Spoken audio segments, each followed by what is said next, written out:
morning, ladies and gentlemen. We are just waiting for 2 minutes for people to settle down, then we can start our program.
A very good morning to you all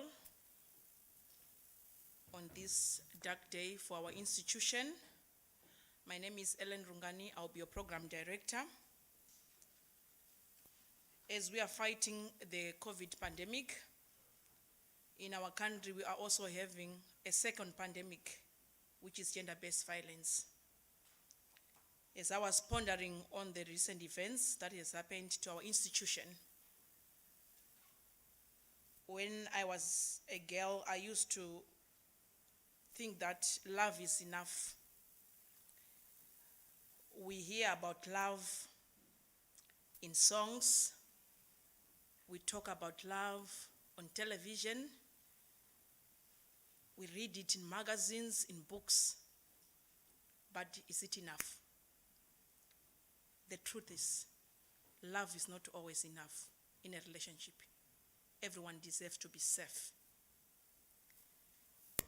I will be very strict on my program, so if your time is about to end, I'll stand up as a way of showing you that you've got 1 minute.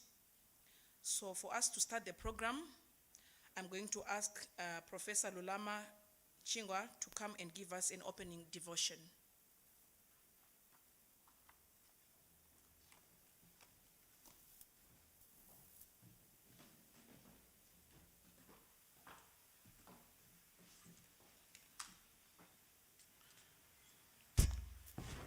As we start this service, I would like us to sing 2 verses from the hymn of Dio Soga. Lizalise idinga Thixo Nkosi yenyaniso. If we can stand.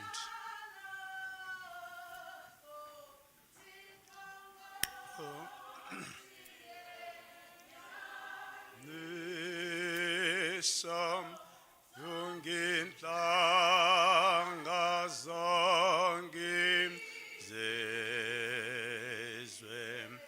mazise se inyuni esem ana Israel kom wetum bumulem lezonom zalom ungaitobingum boyam hakom lozelom fosapom lwak. Egameni kaThixo isewu, Thixo unyana, Thixo umoya ingcwele, siza phambi kwakho Thixo somandla, siza phambi kwakho bawethu osezulwini, siwa phambi kwenyawo zakho, sinokudana lihlazo esikulo. Sizokucela ke amandla kuwe Nkosi Lungileyo xa sawuqala lo msebenzi. Nguwe wedwa Nkosi onamandla. Zonke izinto sesisandleni sakho zilawulwa nguwe. Nguwe umniki wobomi nempilo. Nguwe osiboleke uNosicelo. Ekwanguwe ke omthathileyo. Sithini na ke ngoko kwezi zinto? Ukuba uThixo ungakuthi ngubani na ke ongasichasayo? We come before your throne of grace, so dear Father and God, and invite the power of the Holy Spirit to lead this service in the name of God, Father, Son, and Holy Spirit. Amen.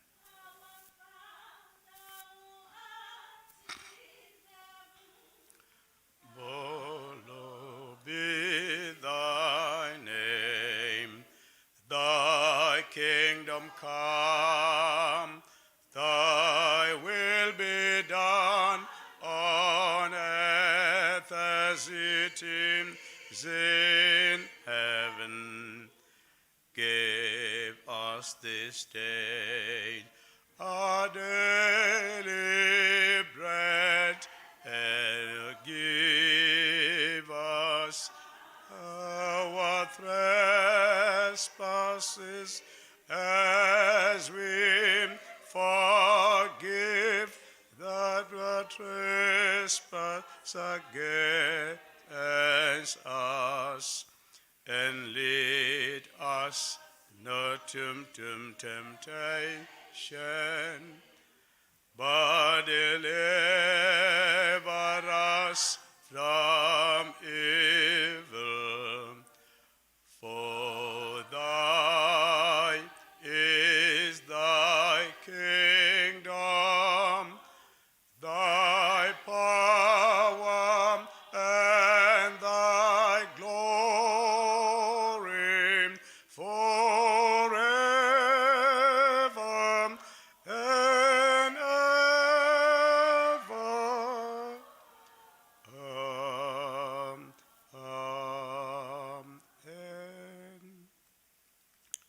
sit.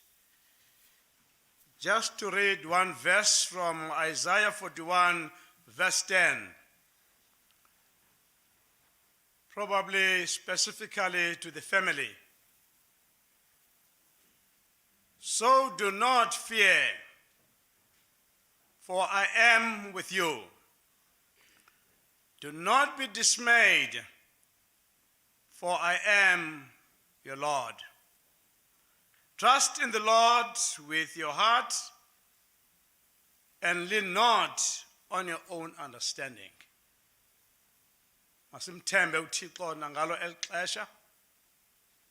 Ekugqibeleni nguye osisiqalo, nguye osisiphelo. Inkosi mayizosula inyembezi emehlweni enu. Kungabe sabikho ukukhala. Kungabe sabikho sijwele. Kungabikho ukufa kuba into zokuqala zidlule. Amen.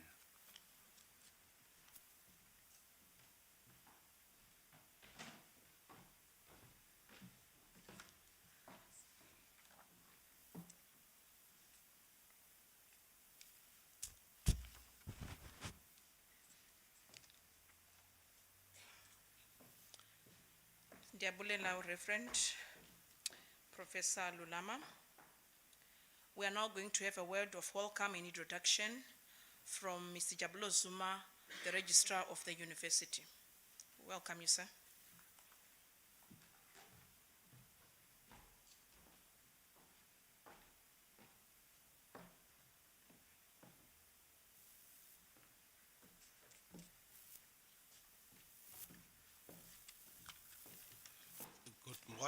Good morning, everybody. Before we start, I need to acknowledge the presence of the following people that are here amongst us this morning. Professor Njingwa, for the devotion that was rendered this just a moment ago. The Principal and Vice Chancellor of the University, Professor Sakela Buhlungu, Dr. Ellen Rungani, who is officiating as the Program Director this morning, Dr. Spogazi Koyana, who is the Deputy Chairperson of our University Council, the Honorable Deputy Minister of Higher Education and Training, Mr. Budiman Namela, the Honorable Minister of Sports, Recreation, Arts and Culture in the province, Ms. Fezeka Nkomonye, Dr. Nombulelo Lubisi, the Dean of the Faculty of Law at the University of Fort Hare, Advocate Andile Mini, the President of the Convocation at University of Fort Hare, Ms. Mtb Mayepa, the Deputy Registrar, also a member of the Anti-GBV Task Team of the University of Fort Hare, Mr. Mkhanyiseli Nomana, the SRC President, Dr. Rihanna Olufsen, a member of the Anti-GBV Task Team at the University of Fort Hare, Reverend Spogazi Martini, Nomvula Gugushe, representing the family, Professor Renuka Vital, Dr. Oscar Van Yerden, and other members of the EMT that are here. Lest I forget, we also have in our midst the mayor of Matatiel, the town where Nosicelo was born and raised. His name is Mwelase. We also have in our midst the Executive Deputy Mayor of Buffalo City, Councillor Helen Neil May.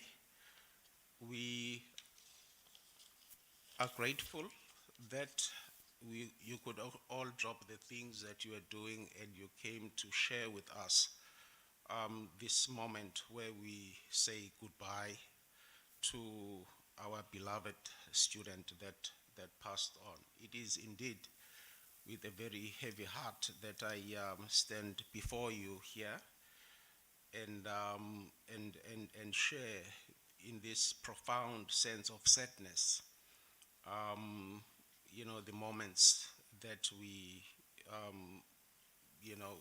are recalling and saying farewell to our student. This is indeed the most darkest period in the history and in the life of the University of Fort Hare.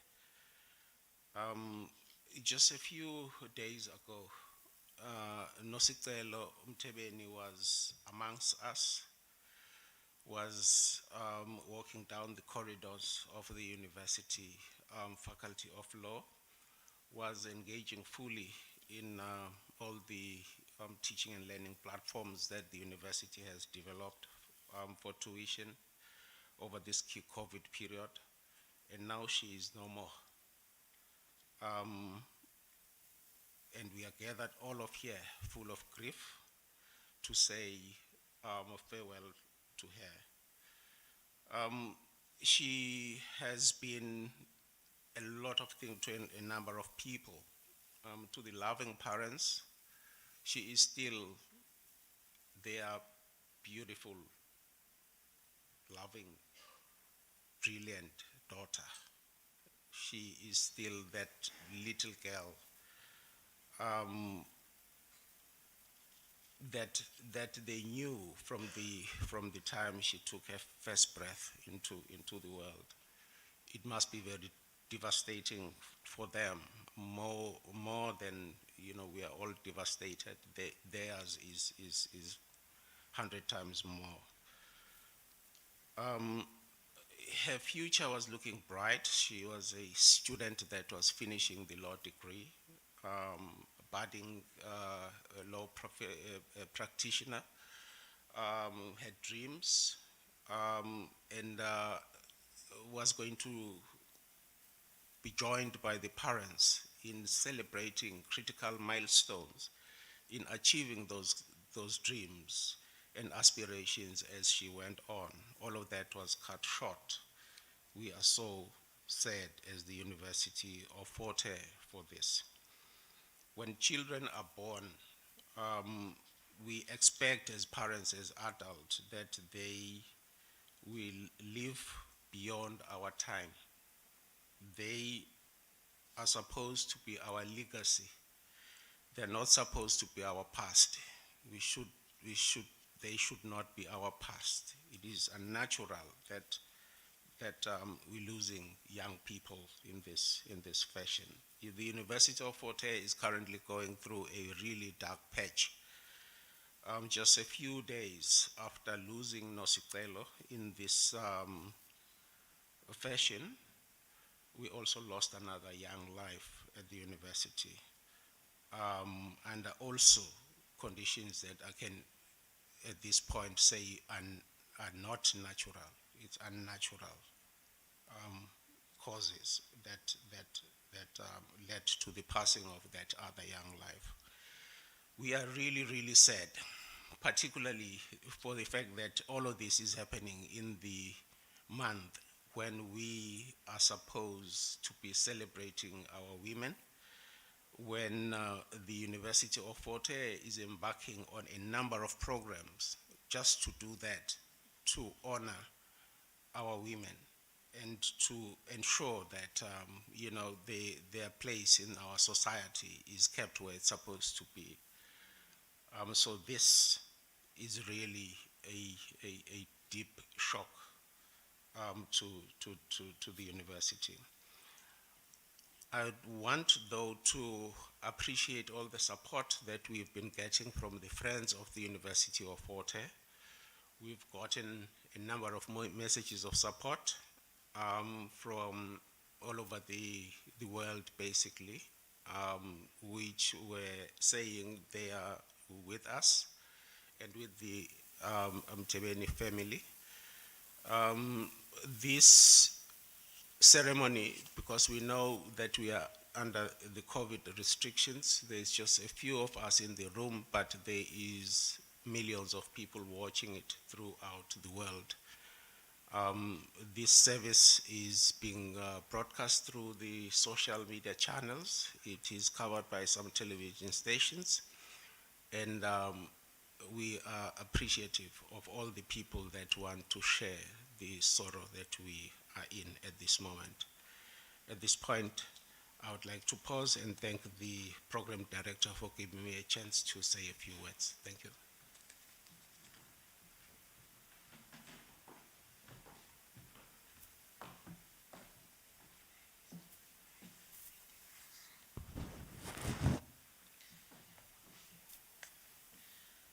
Thank you very much, Reg, for the words of welcome.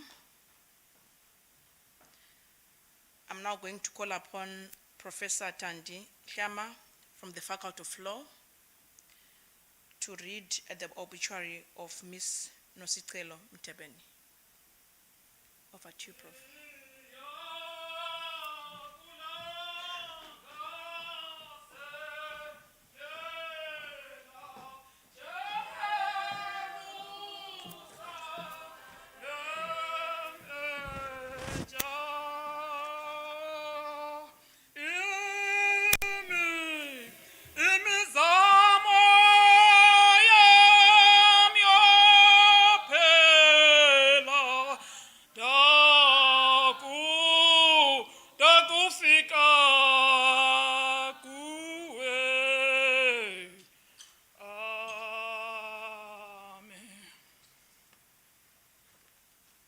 Thank you, Dr. Rungani.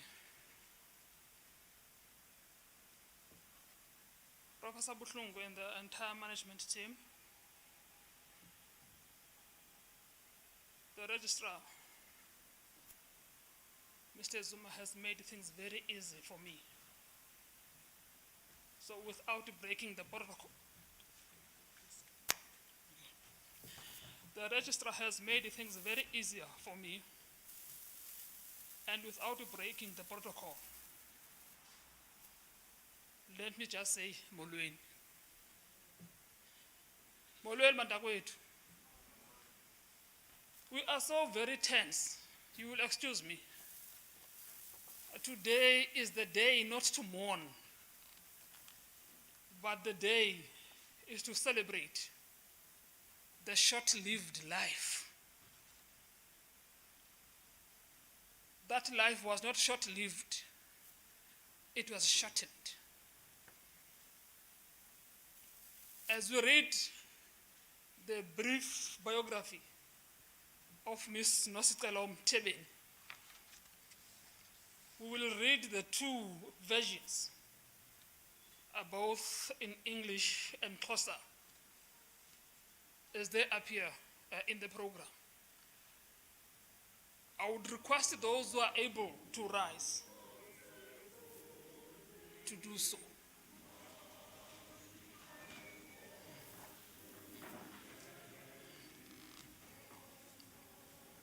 Let's start with English. The obituary of Nosicelo Mtebeni. Nosicelo Mtebeni was born in Vosloorus in the Gauteng province on the 13th of April in the year 1998. Nosicelo was not only born, she pursued her studies and started her primary education at Naledi Junior Secondary School and went on to matriculate at Thulang Senior Secondary School in the year 2016.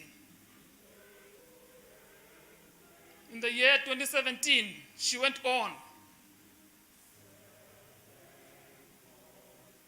because she never wanted to die, being a baby that struggled to get out of the bath water. She went on to register for the Bachelor of Laws degree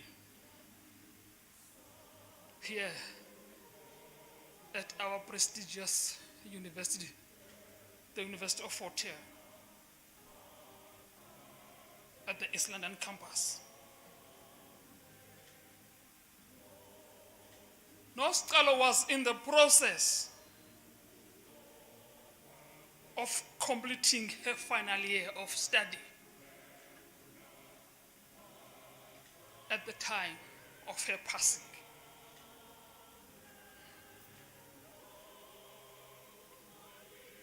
Nosicelo is survived by her parents, Tata Kholisile and Mama uNtombizandile Mtebeni, her brothers and other relatives. Rest in peace, Mazibuko. Rest in peace, Mlambo.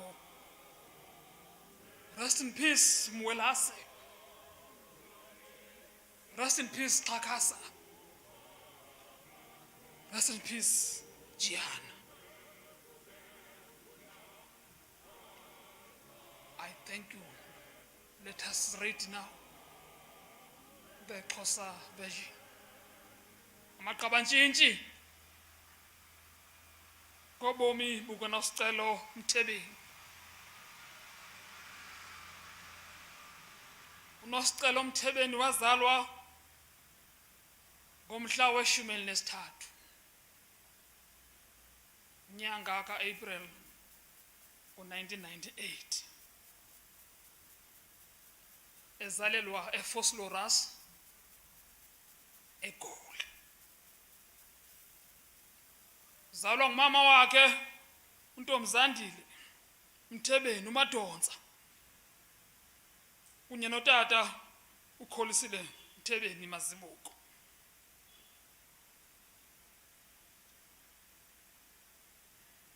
Nosicelo uyawufunxa ulwazi,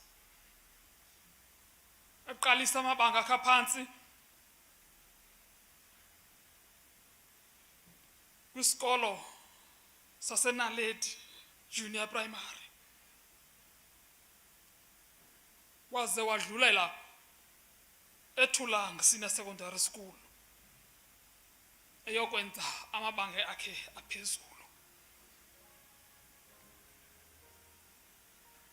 Ngomnyaka ka-2017 uye wenjenjeya wawela inceba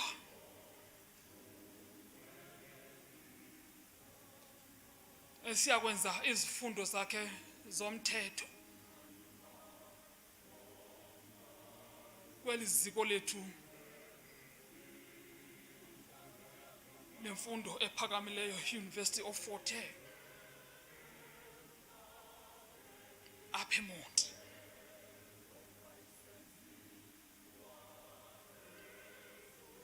Uthe selapha eMonti egqibezela izifundo zakhe zomthetho, wafikelwa ligongqongqo lokufa kulo mnyaka ugqibela. Ushiya ngasemva uNosicelo abazali bakhe, ushiya abantakwabo, ushiya izihlobo uNosicelo nawo wonke umuntu amthandayo nomaziyo.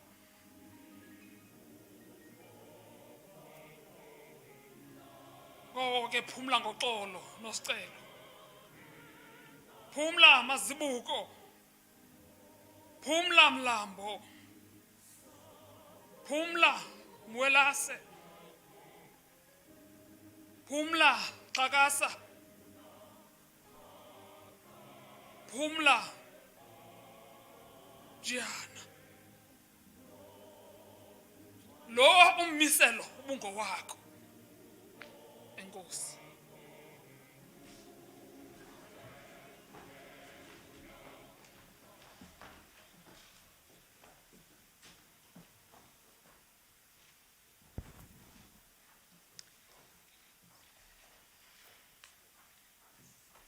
Thank you, Prof. As you said, it should be a day for celebration of the life of our beloved student, daughter, friend. I'm just going to sing one verse to just lighten the mood. As Prof said, this is the last time as a university we'll be celebrating this life. Ezulwini ulaula wena, emhlabeni siulaula wena, zonke izinto zilana kuwe, Nkosi yama, Nkosi, Baba siyakudumisa, siyakudumi, Mama siyakudumi,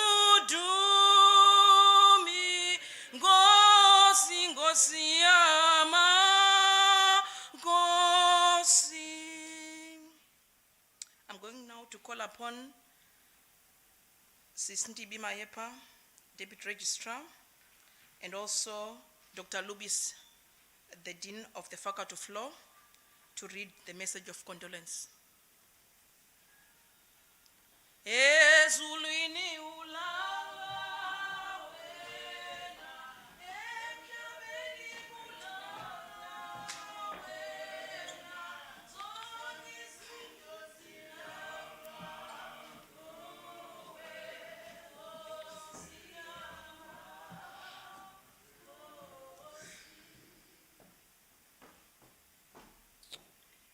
Good morning. The university has been overwhelmed by messages of support and condolences. This is deeply appreciated. I will now read extracts from a few of these. From the Minister of Higher Education, Science and Innovation. The Minister of Higher Education, Science and Innovation, Dr. Blade Nzimanze, is deeply saddened by the brutal killing of Ms. Nosicelo Mtebeni. The Minister passes his heartfelt condolences to her family, friends, management, and fellow students at the University of Fort Hare. He says, I denounce such barbaric and shameful acts committed against women, both in our institutions of learning and in society in general. Our society cannot continue harboring such disgraceful people and criminals who are hell-bent on tearing the moral fiber of our society apart. What is so saddening is that the suspect would even commit such a gruesome act in the month in which we mark and celebrate Women's Month. The Minister stated that the Department of Higher Education and Training remains committed to creating a safer and caring post-school education and training environment with a concerted effort on safety and protection of all on our campuses, in particular female students and staff. The Minister further said, by working together, by confronting difficult challenges, and by mobilizing everyone in and around our institutions, we shall create a society where everyone, especially women, feels safe and are safe at all times and in all places. A message from University of South Africa. To the Mtebeni family and the University of Fort Hare students, its leadership, and the community, Professor Sibongile Mutwa, the chairperson of University of South Africa, expressed her deepest condolences on behalf of all vice-chancellors of the 26 universities and the entire university sector. The entire university sector is in shock today as we reflect on this tragic event that resulted in the senseless killing of Ms. Mtebeni. It is incomprehensible that as we celebrate Women's Month, the perennial and unrelenting violence against women continues unabated. The chronic and unwarranted onslaught on the women of South Africa and their plight must be taken seriously by every South African. A message from the UFH Eastern Cape Alumni Chapter. The UFH Eastern Cape Alumni Chapter's EXCO is shocked and deeply saddened by the news of the untimely and unjust passing of Ms. Nosicelo Mtebeni. We convey our sincere condolences to the Mtebeni family and members of the UFH community who are affected by this inhumane act of brutality. We vehemently condemn such senseless acts of violence in our society. This Women's Month, we call upon all men to introspect, seek help, and stand against gender-based violence. We cannot live in a society where women and children are at risk of being harmed by those who are meant to protect and value them. A message from Stand as One Against Gender-Based Violence, a University of Fort Hare association. As Stand as One Against GBV at UFH, we hope and pray that Nosicelo's family finds strength amidst their and our heartbreak. Ironically, the theme for Women's Month reads Generation Equality, realizing women's rights for an equal future. Yet Nosicelo has been denied to play the role of being part of a generation equality due to conditions in the quickening that need improvement, as the university has pointed out. Making the neighborhood safer for all residents is long overdue. As such, as Stand as One, we plead with the mayor and BCMM to make this a reality. Otherwise, how many of our students are going to have their right to life, health, security of person violated before action is taken? The death of one student is one too many. These are dark days for all of us, and what we need to do at this time is to work together to do better in terms of our fight against gender-based violence and femicide. But in order to do that, we also need to do some introspection as a university on how we can improve the lives of our students and staff, not just when it comes to GBV, but in terms of all kinds of violence. Currently, there are many unanswered questions. Public relations at Fort Hare campaigns against GBV. The GBV policy at Fort Hare tries to prevent GBV. The students at Fort Hare unite against GBV. Our leaders agree we must do more to stop GBV. So where are we going wrong? We should ask this question on this dark day so that we can do better as a university. As Stand as One Against GBV at Fort Hare, we undertake to work even harder in our fight against GBVF. We dedicate our continued struggle to Nosicelo on this sad day. And while we provide comfort and support her family and friends in this dark time, we will do our very best to fight against any form of GBVF in and outside of our university to prevent more murders such as this one from occurring. Lala nguxolo Nosicelo.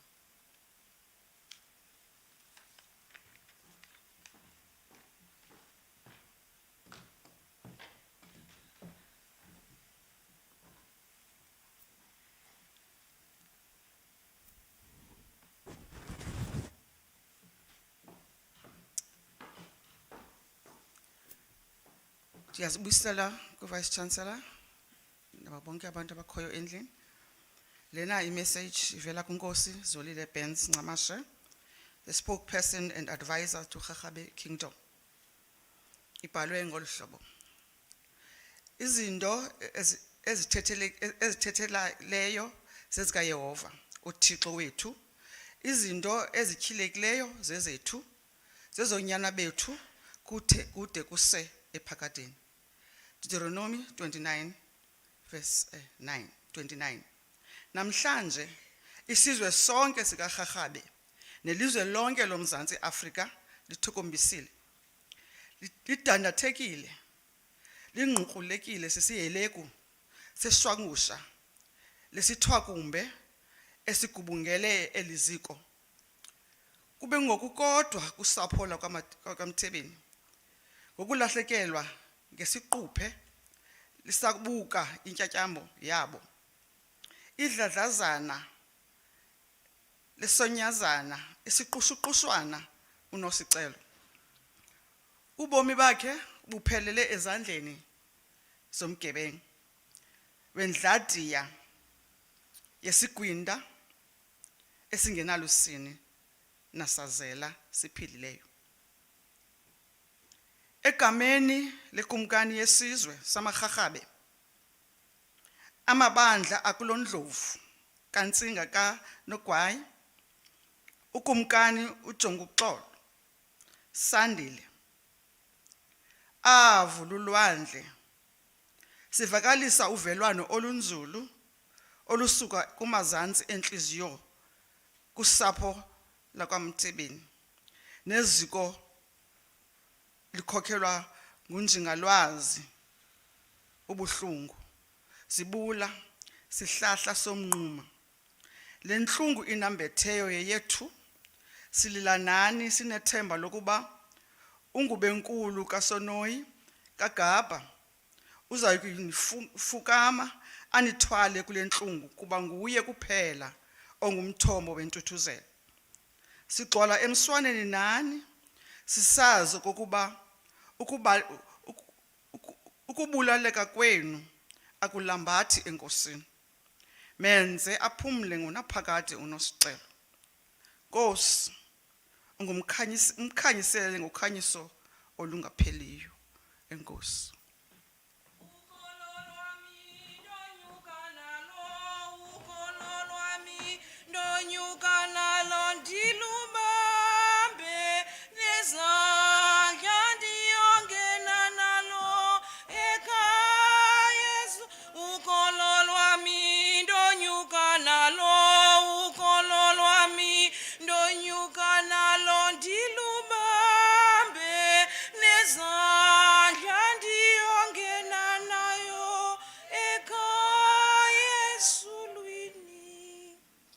Thank you very much to Sisindibi and Dr. Lubis. I'm now going to call upon our SRC representative to come and also give us a message of support. Mr. President.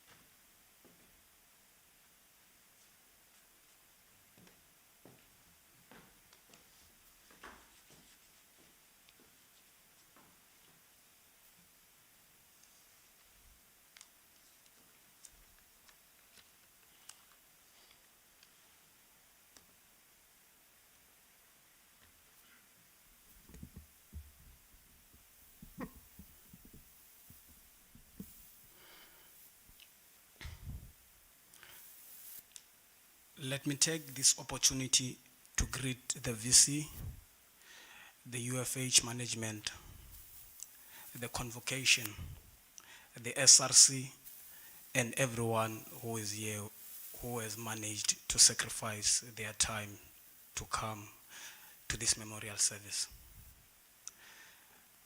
And most importantly, let me greet the family of Mtebeni. As a parent, when you receive a child as a gift from God, you thank God. Because from that particular day, you know that there is someone who's going to change the situation which you are faced with from back home, that you are faced with as a family. When a child is growing up, the parents seek to guide and monitor the child's growth so that the child can grow up to be an adult, a responsible adult, a child that will benefit mostly the society and also the family as a whole.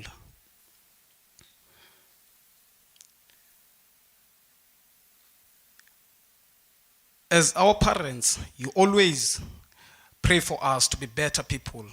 You pray for us to be protected from all the evil things that are affecting our generation. And most importantly, you pray to God for our protection as we are living in a dangerous world that is full of vultures and evil spirits.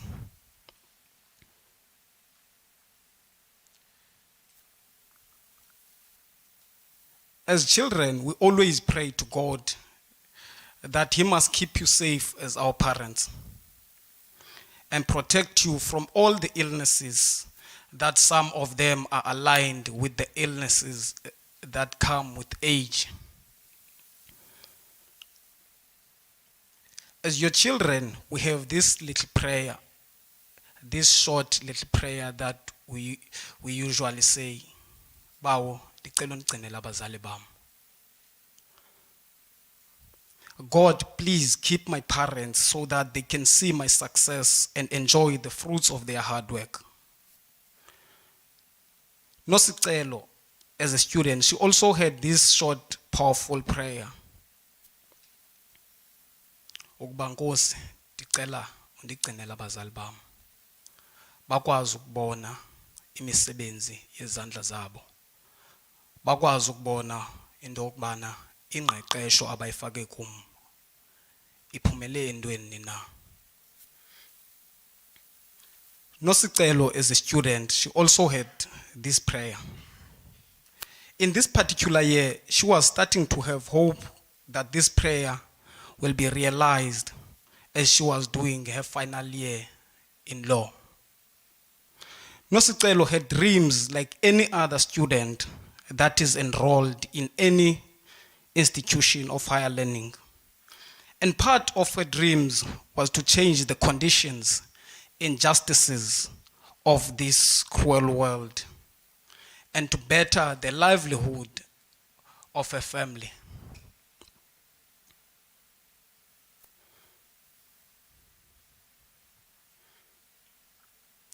I believe that, like any other student, she wanted to make you proud, hence she ensured that she excelled academically as she was now doing her final year and she was about to go in the working place to fulfill all the dreams and aspirations of her family. It is unfortunate that the aforementioned aspirations are not going to be realized because of Aluta. The arrival of Aluta into Nosicelo's life did not come as a blessing, but it came as a curse, as he ensured that all the aspirations that Nosicelo and her family had will not be accomplished. In this country, we are faced with the pandemic, not the COVID-19, but the pandemic, which is the GBV, gender-based violence. We are in a country where men are killing women day in, day out. And this pandemic needs to be fought with from all angles and in all forms.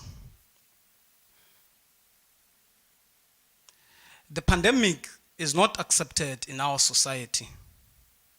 We are living in a society where men are no longer treating women as their sisters, where men are no longer treating women as their mothers, but instead they see them as objects. I believe that if we can all unite as a society and fight this pandemic, we can be able to defeat it. I would like to call upon each and everyone in this memorial service to fight the gender-based violence in all forms. We must do this for Nosicelo and for all the other fallen souls. Nosicelo was gruesomely killed in the name of love. Madoda, lento iqala apha kuthi kwaye izawupheliswa kwasithi. Ngalamazwi ndihlaba ikhwelo ndithi masuulwe lo mkhuba uzotsho utshabalale unaphakade.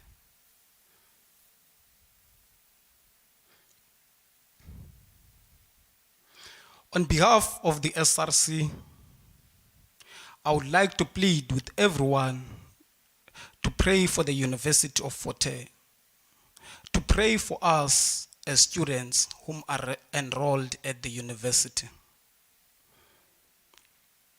There is a dark cloud that is hanging and lurking in our institution.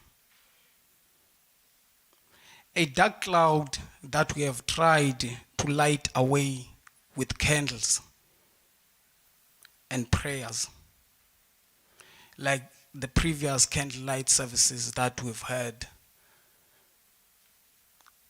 Asingethandi kuba siqhubeke sibhubha ngokungaqondakaliyo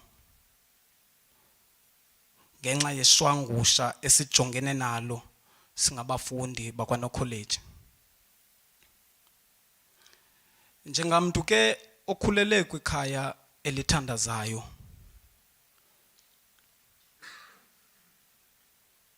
kuthiwa zonke izinto ezenzekayo emhlabeni zenzeka ngentando kaYehova. Ewe, ndiyazi akulula ukuphulukana nomuntu umthanda, ingakumbi kumzali uphulukane nomntana omzalayo sele ulibona ithemba, sele usithi ugqibile. Kodwa ke ndithi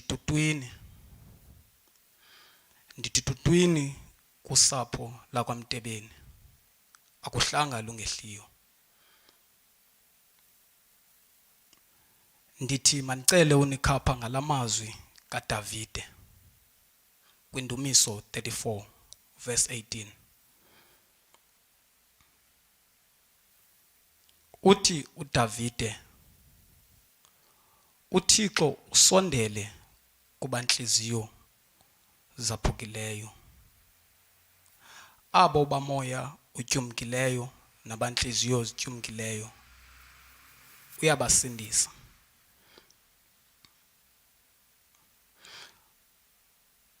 Buninzi ububi obulehlelayo ilungisa, ke uYehova ulihlangula kubo bonke.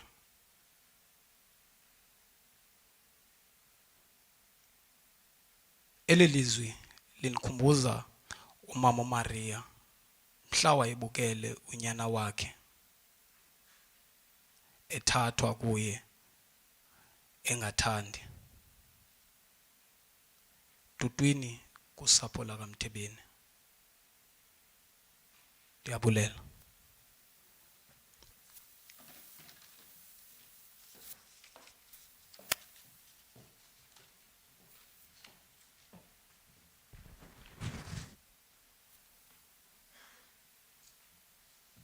Thank you very much, Mr. President, for those message of support. I remember last week when we were inaugurating the new SRC, I had a 1-minute talk with Sis Ndibi as the chairperson of the gender-based violence task team.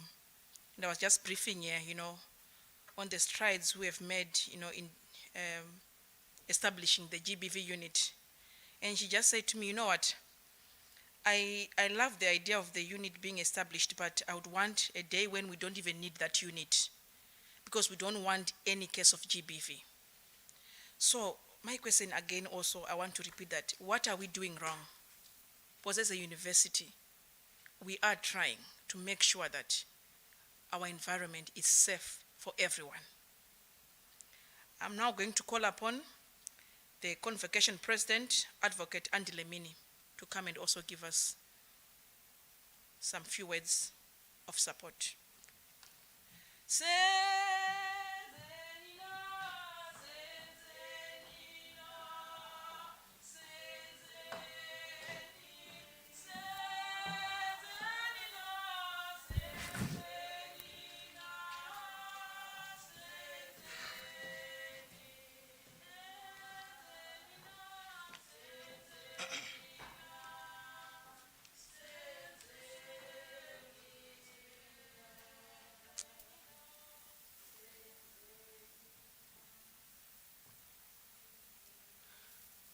To the Deputy Chair of the Council,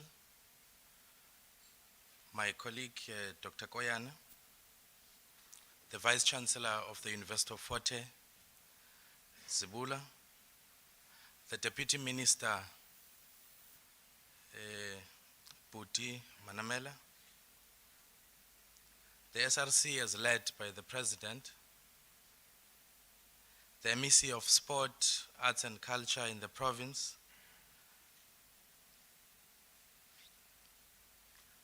the Mtebeni family, distinguished guests, ladies and gentlemen, allow me to express my deepest gratitude.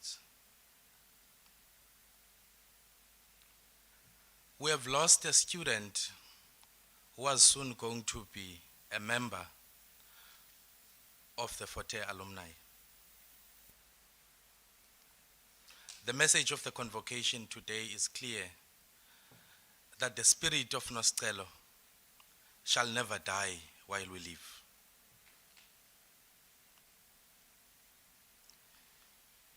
We are here today to hand back to you, the Mazibuko family, the living spirit of Nosicelo.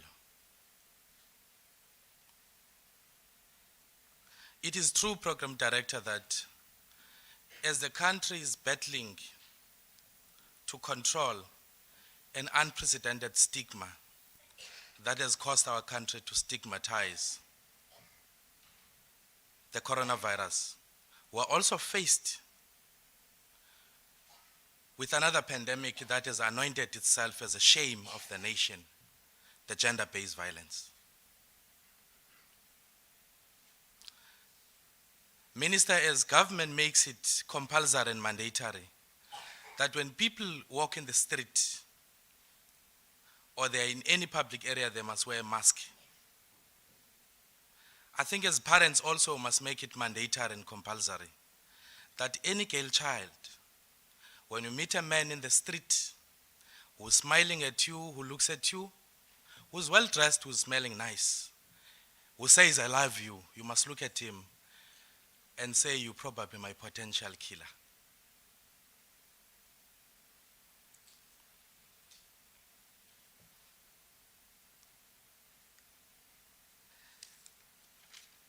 Dr. Lubisi,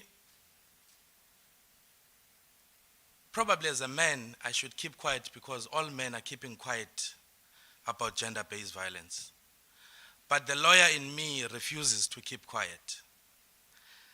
I foresee that once upon a time we'll be faced, or we are going to face the highest courts of history, that all men in the country have failed to act positively while we had the moral duty to do so.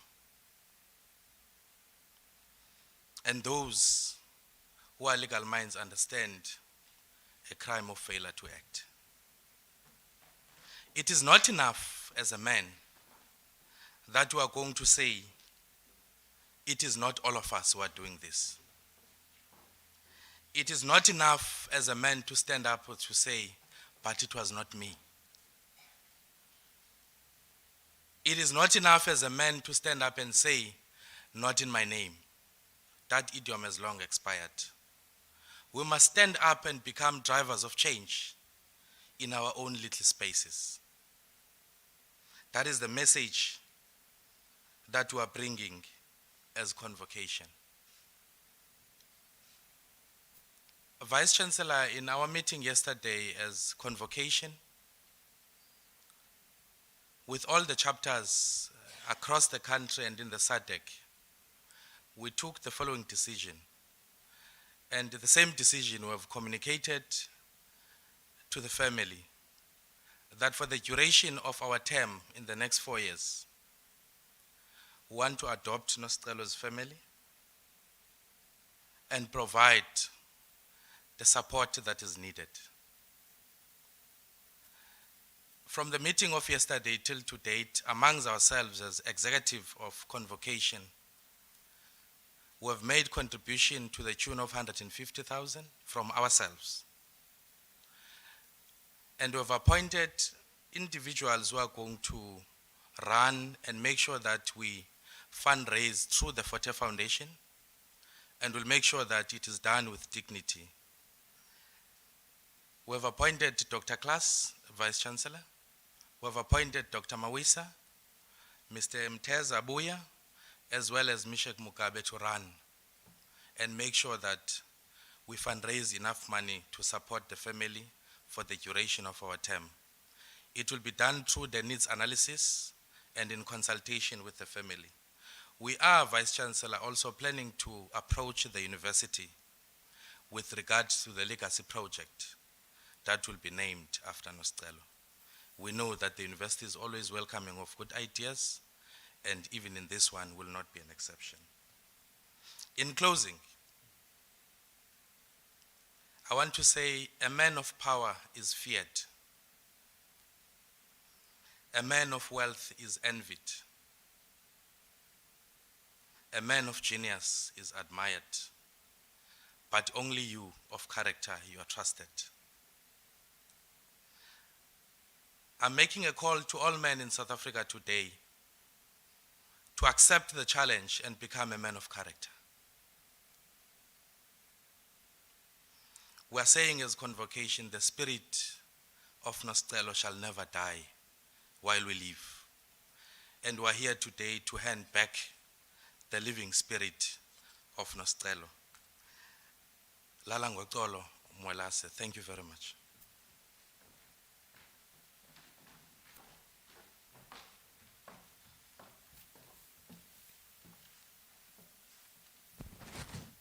Thank you, Advocate Mini.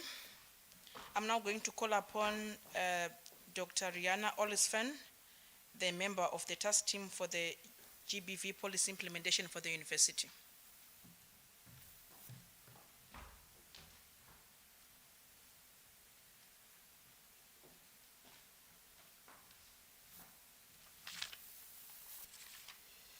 Thank you. I'd like to say thank you for giving us this opportunity, and our deepest condolences to the family. I stand before you today as a member of the UFH policy, GBV policy implementation task team.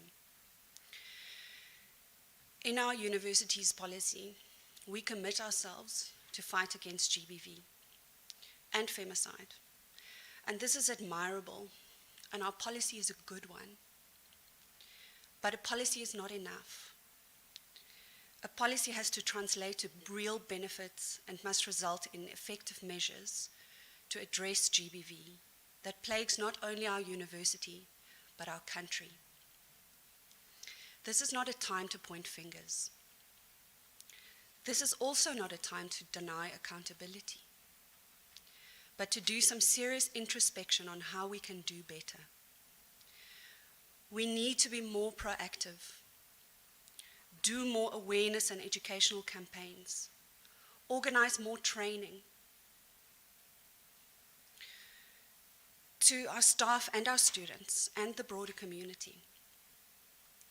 We need to do everything possible to combat GBV with the input from Fort Hare management, students and staff, as well as local, provincial, and national government. There is a problem in our society, not just with GBV and femicide, but with violence in general. This violence is most often perpetrated by men. To eradicate toxic masculinity, we must rethink, rework, and reimagine our society. We have to imagine a world where masculinity is nurturing, where masculinity is kind, where masculinity is caring.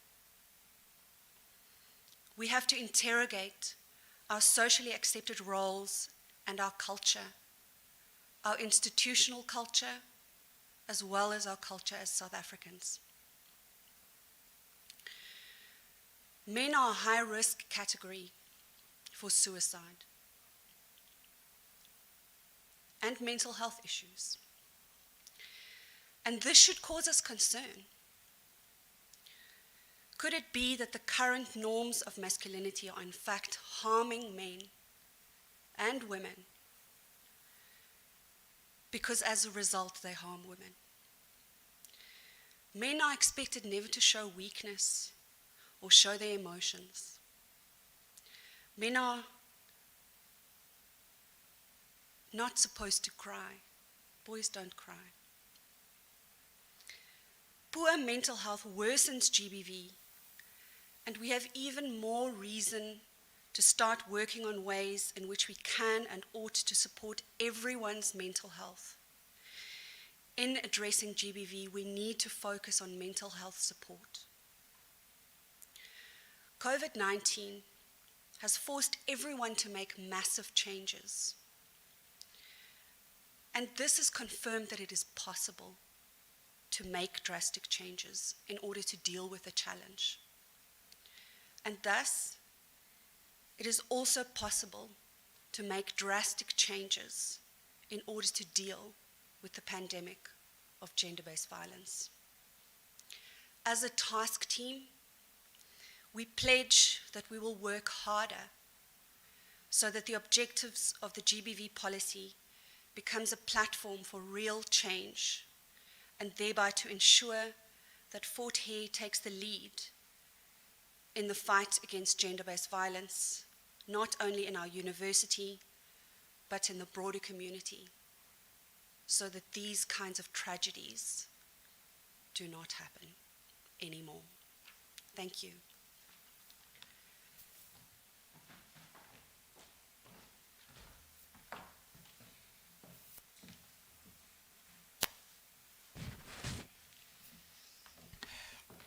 Thank you very much, Dr. Jiyana. I'm now going to call upon the Dean of the Faculty of Law, Dr. Nombulelo Lubisibisana. Over to you, Doc.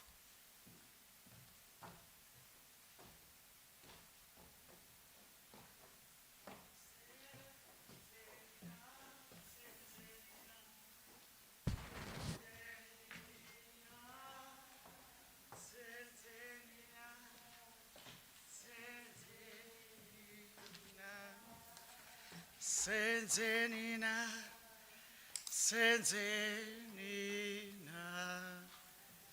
senzenina, senzenina.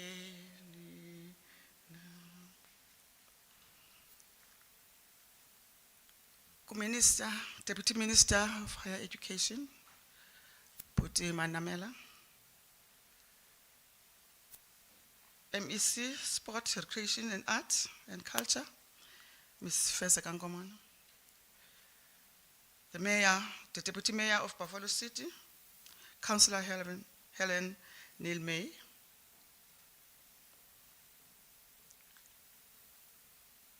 The Deputy Chairperson of University Council, Dr. Siphokazi Goyana. The Vice Chancellor, and the leadership of the University of Fort Hare, the entire university community of Fort Hare, and also the entire country. Let me look at this side. To the family of Nosicelo. Thank you so much, Dada and Mama, for coming here and be with us in this day. We are deeply sorry. We are deeply sorry. We are in pain, just like you. I stand here today as a mother to Nosicelo, as a mother to the entire Faculty of Law. And I would like us to remember her as our student and for who she was. The murder of Nosicelo Mtebeni was gruesome, and it is extremely sad that it happens during this month, this Women's Month. We are saddened by the continued acts of gender-based violence, including femicide, in South Africa. We always talk about our constitutional rights, but we are being abused, we are murdered, we are raped. Now, it raises something in my head. Are these rights being protected enough? Can I claim my right to dignity? Not as yet, when we are being abused, murdered, and raped. When we walk in our streets of Alice, King Williamstown, to our villages of Mxhelo, Kwelecha, East London, Johannesburg, all over in our country. We don't feel safe as women of this country. Now, Nosicelo is gone, and she will remain in our memories. What I would like to say, she left us with a task. We have a responsibility as lawyers of this country, as community leaders, as leadership in higher education sector, as student leaders, to be at the forefront on the fight against gender-based violence. Let us join hands and create a safer environment for every woman in our country. Let us refuse to be victims of abuse and gender-based violence. Let us refuse to be the weaklings in the enjoyment of our rights. Let us refuse to be treated with less status as equal citizens of our country. Law students, I'm coming to you. You were in class, same class with Nosicelo. You share the same residence with Nosicelo, and I know it very well. It is difficult for all of you, but I want to encourage you to come forward and condemn the barbaric acts of gender-based violence. I want you to ensure that no woman or man is abused in front of you. I want you to promise me that you will say no to acts of domestic violence. In the name of Nosicelo, not again, not again, and not again. My dear ladies, Nosicelo's departure affected all of us. And now it is the time to leave our comfort zones and stand up for one another. Let us protect each other. We need each other. Umuntu ngumuntu ngabanye abantu. When you are there alone, you are vulnerable. Anything can happen to you. But when you are with others, you feel safe. It is happening, and it is true. Let's open our hearts and say it loud. No to gender-based violence. We need to sing a song that used to be sung by our own mothers. If you can remember, when you were still young, those of my own age, you will be sent to go and fetch something at the neighborhood by your mother. The only thing your mother will do will open up the door at night and say to you, "Ndiyakubona." You will open it up, and as you move into, you will say to you, "Go." There's nothing that will happen to you. Ndiyakubona. I want us as women of this country to sing that song so that everyone closer to us, everyone far away can be confident, to gain the confidence, because he knows and she knows that there is somebody who is saying, "Ndiyakubona, ndiyakubona, ndiyakubona." uMaDontsa, Tati Mtebeni, not only you who has been robbed of a daughter, but I want you to know that the entire nation has been robbed of a judge of a constitutional court, the highest court in the world, in our country. Nosicelo, like any other girl of her age, had dreams. You shared that with us, that your daughter had dreams. But today, you are here to witness that the passing of your daughter has brought our country together. You are not alone. You are with us. Nosicelo will remain in our hearts forever. Ndifuna ukuthi tata no mama makube uMaDontsa. Ngezi ntsuku benilikunye nathi apha nisomelezele. Ndizive ndomelele kakhulu. Ndicela ke nimkhulule uMazibuko. Nimkhulule uMlambo. Nimkhulule Mwelase, nimkhulule uXhakasa uJiyana. Ahamba yokuphumla ebekuzele emhlabeni kona ukugqibela.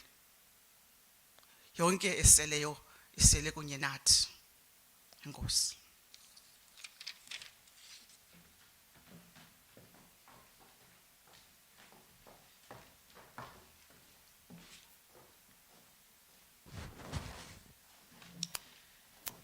Thank you very much, Dr. Lubis. For me, it's about the men. I think you are friends with the perpetrators. You are relatives with those perpetrators. As I was walking in the streets of social media, whenever there is violence against women, you hear some men saying, "What did she do?" As if anything justifies violence. Kwanele madoda. It's your responsibility to stop this. I'm now going to call upon the Vice Chancellor and Principal of the University of Fort Hare, Professor Sakela Buhlungu, to address the congregation. Over to you, Prof.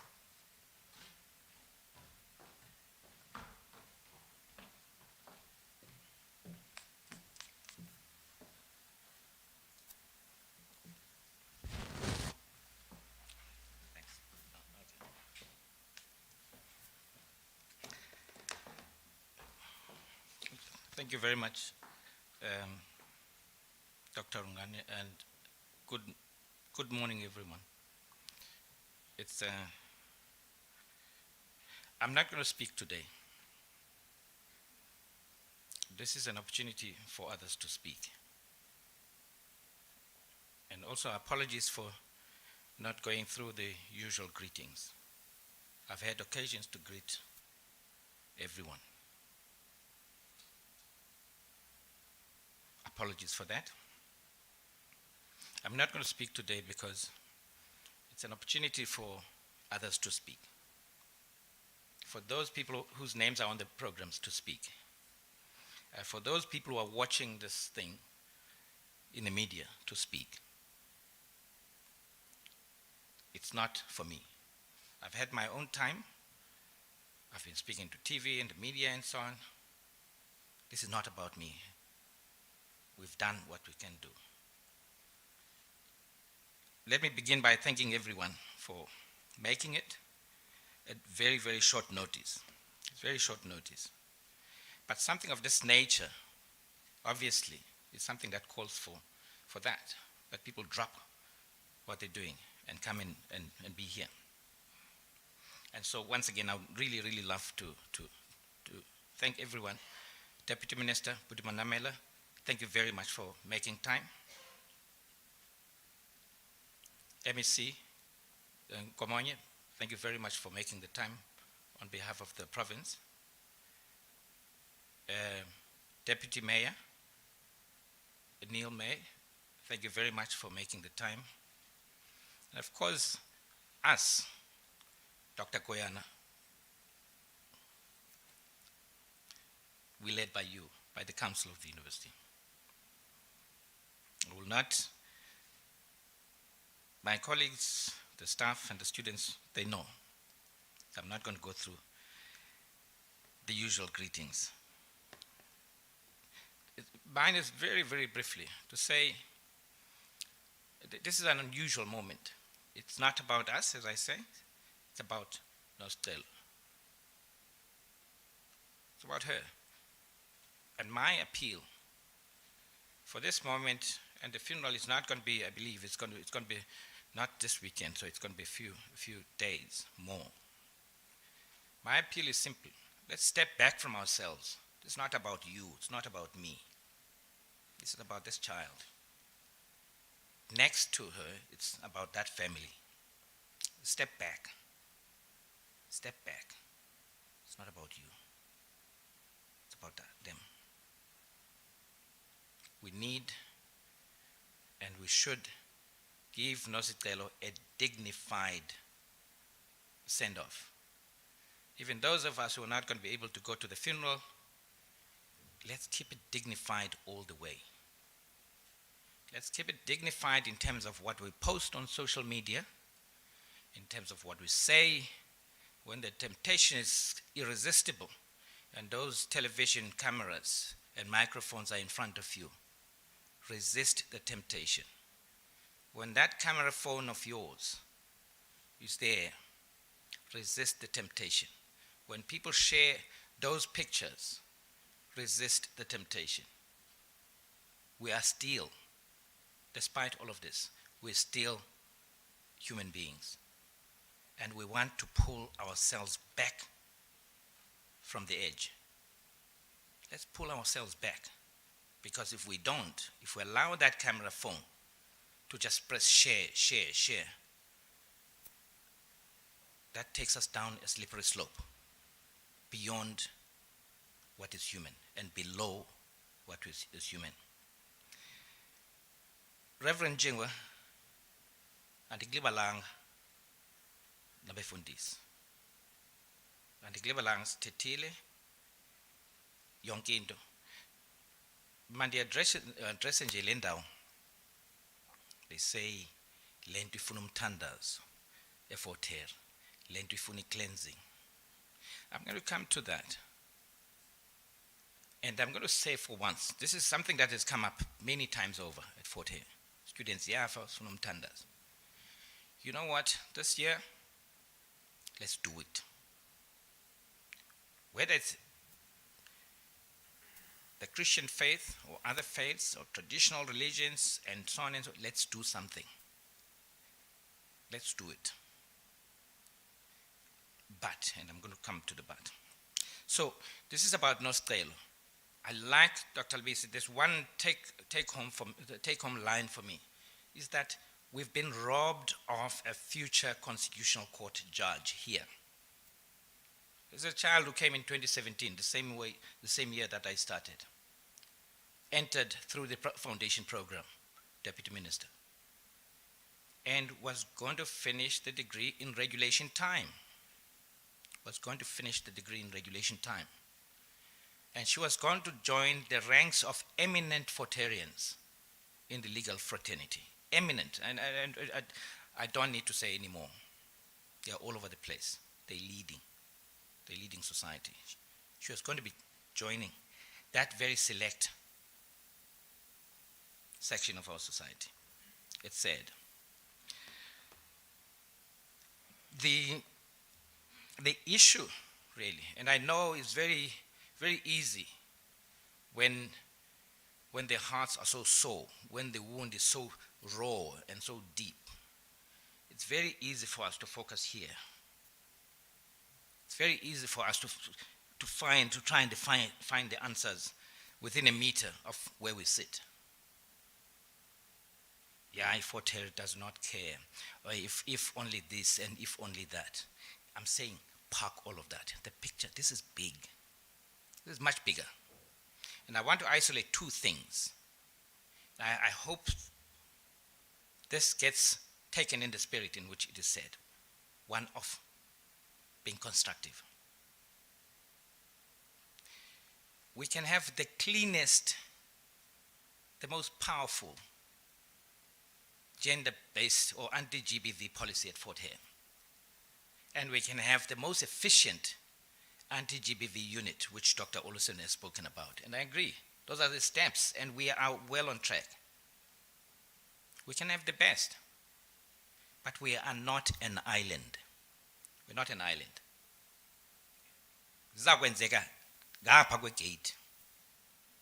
The minute the person steps out of the gate, i-GBV policy ayingeni ngapha kwegate. The issue is this, and let's name it. And again, I'm saying this in the most constructive, with the most constructive intention. Because I've said we now need a new kind of partnership. It's not going to be for Fort Hare alone. It's not going to be for Fort Hare with our line department, the Department of Higher Education and Training alone. No. We need a broad-based partnership. Now, but before we do, let's name the problem. Let's name the problem. The first part of the problem has been named by speakers here. It's gender-based violence.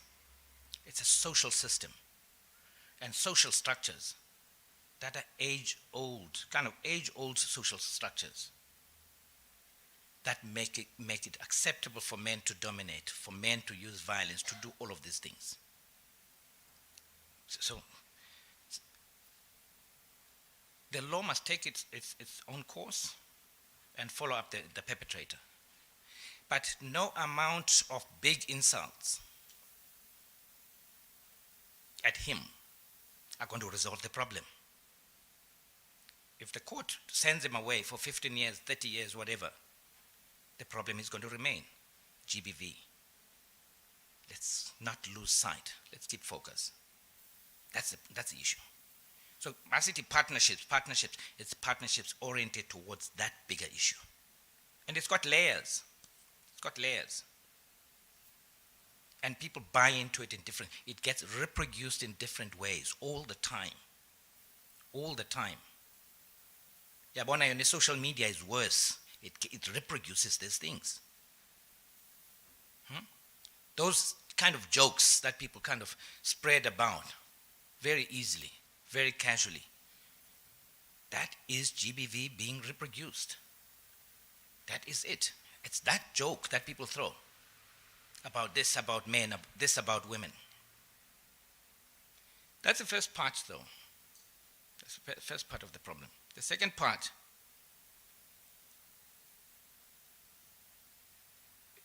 is where we are.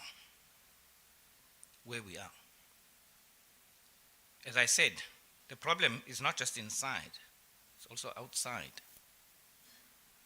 Let's face it, for as long as we have a Quigney, for as long as in East London and the Southern Node, for as long as we have a Sunnyside in Pretoria, for as long as we have a Hillbrow in Johannesburg, and I can go on and on and on, we're going to have repeats of these things. We're going to have repeats of these things. And Ngogo and Saigi authorities, Sonke, it's our role. Let's confront that problem. Let's name it, man. The issue is this. A Quigney, a Southernwood, a Hillbrow, a Sunnyside plus. That is a metaphor for bigger things, for drugs and for drug dens, for all sorts of other things. Those are the things that we're dealing with. These families, they send their children here. There's nothing they can do to protect their children. There's nothing we can do. Let's deal with that problem outside. No amount of insult against this or that individual. These are not individual issues. They are social issues and social structures. That's the issue. For as long as we don't grasp that,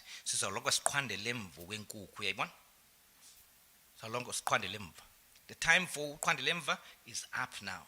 And the time, like one speaker said here, for finger pointing is out. The thing now is, let's sit down. We've started, we are setting the ball rolling in a positive way. The Deputy Vice Chancellor for Institutional Support, Dr. Van Heerden, is or will be writing a letter to Buffalo City to meet and talk. And talk in a constructive, how do we move forward? How do we move forward? In East London, we've got about 7,000 students here, this campus. 7,000 students. And these things, ziyenzeka. As I move to conclude, Program Director, I just want to underline there for this question of these partnerships for change. For change. Let's change society in a real way, in a meaningful way. This thing caught us, it blindsided us in a way. We had embarked on a program to focus attention on Women's Month. We had done that. But also even that is part of a bigger project. We're saying we're renewing this university, 2020, 2030. That's what we're doing. We're doing all sorts of things. We're trying to energize, we're trying to reclaim the legacy of this 105-year institution. That's what we're doing. And so just then, this thing happens. This thing happens. It sets us back in that sense. Because GBV, or rather the fight against GBV, is part of that renewal. So yes, it's tragic for us, it's sad, it's something that we don't like. Before I talk about my final point, there is, and I need to say this because it's out in the media, as if this gruesome murder was not sufficient. We heard about this on Thursday. 2 days later, on Saturday, at 11:30, another young person died. Whether he was pushed, whether he jumped, but the fact of the matter is that the person fell off the 12th floor of a residence that we lease here in town and died. It's a complex matter. It found us already kind of at a very advanced stage of preparing for this. So, that's another thing. Again, we need to ask deep questions there. The Dean of Students of the university is engaged in processes of engaging with that family and thinking of ways of remembering that other young life. It's a different process, and we're very much on top of it.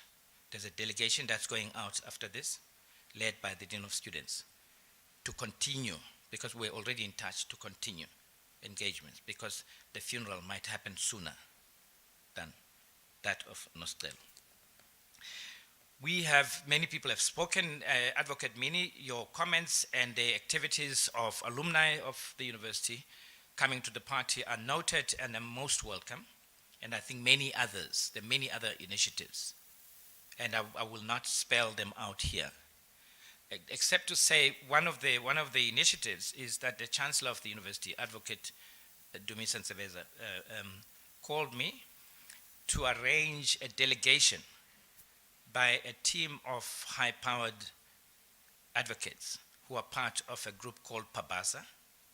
They are visiting the university next week to engage with us, but most importantly, to have a much closer session or set of sessions with the law faculty, Dr. Luisi, and with law students. Once again, to talk to them during this time. And you'll remember that Advocate Nsebeza is the Chancellor of the university as well. As I conclude, then, we have decided to memorialize Nosicelo in many ways and let 1,000 flowers bloom. We're not regulating, controlling that. Let people do it. Let them do it with dignity and sensitivity. What we had done as part of Women's Month, we had decided to honor and recognize eminent women Fort Hareans on a mural in Alice. This was something that was happening anyway. And that process was happening. And then when this happened, we then said, with these eminent women that we're honoring, graduates from 2016 to now, we chose 3. We will then add a 4th panel to that mural with the face of Nosicelo. I think it's going to be this picture here. It is this picture here. It will be unveiled tomorrow. It's done already. It's done fully and only by our fine arts students, senior students and postgrad students. I was at the site yesterday. It is so touching. It's one of those, if we knew if everything was up to us, we could have done it so that it happens here and now. But that's a different story. So we will do that, and there are various other initiatives we're thinking about. I'm not going to talk about the support to the family. That's something private. It's not something for memorial services. But the university has been working with the family, with the family. But then, as I begin to make my appreciation and words of thanks, first of all, let me start with the South African Police Services. I don't know if they're in the room here. The South African Police Services, they're really, really, and Brigadier Jiyana is, no, I don't know if he's here. Really a word of appreciation of the kind of cooperation that we need, especially around this, about the logistics, about informing us, about updating us, and about linking us up with others. So thank you very much to that. But also then, and there are various people, I don't know where to start, so this is in no particular sequence. Our Dean of Students, Mr. Lufuna Shigudu, who started on the 1st of July in the job and was thrust straight to the forefront of this and has been working with multiple parties, with the SRC this side, with the family this side, with the SAPS the other side, and so on. He really is I'm not even sure he's in the room because he's doing all the things and so on. But the Dean of Students has staff there, and I just need to acknowledge them all, and I will not name them individually, but all of them have come to the party in a big way. Whether it's a residence office, whether it's the counseling unit, and all of that. All the kind of things that we kind of put in place when the tragedy befell us.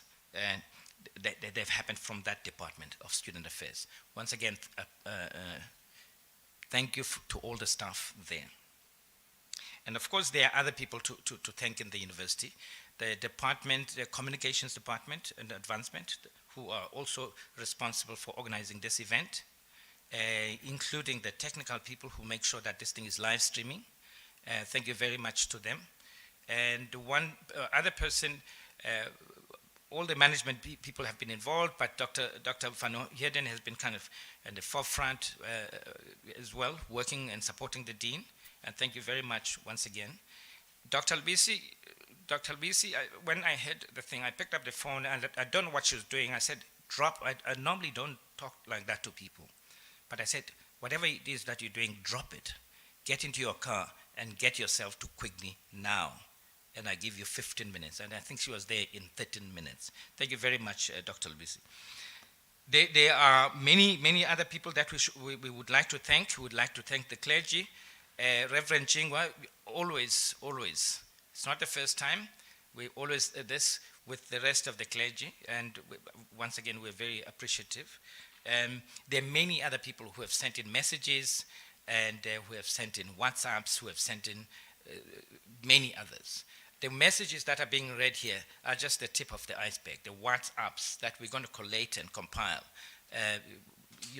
There's tons of them, there are many of them. So once again, we'd like to thank everyone and most importantly, to thank the family for the patience, for the strength and the resilience that they've shown in the time that they've been here. We sat last night, we had a private moment where we spoke about this. I cannot even begin to imagine how they feel right now. But just to say, enkosi kakhulu, umzi wase Fort Hare, unani ngeli xesha. Ndichilo ke pha kubo ndathi enye into ebalulekileyo ze bayazi ngokuba uNosicelo akusengowabo bodwa. She belongs to the country now. She belongs to the world. And I said, people will do all sorts of things. People will use it for the pictures. Status pictures. Status pictures. Yes, she'll be on many. Her face will be there. Her face will be on our mural. Her face will be on TV. She, in death, tragic, gruesome as it is, she is now the star in a different way, because she's the person who's now saying to us, do something. When the statement esingapha kwamandla ethu sisonke apha. So ngalomazwi ndizamubulela nabantu abazawuthetha kwiprogram bonke nje ngobuninzi babo. Enkosi kakhulu, siyabulela.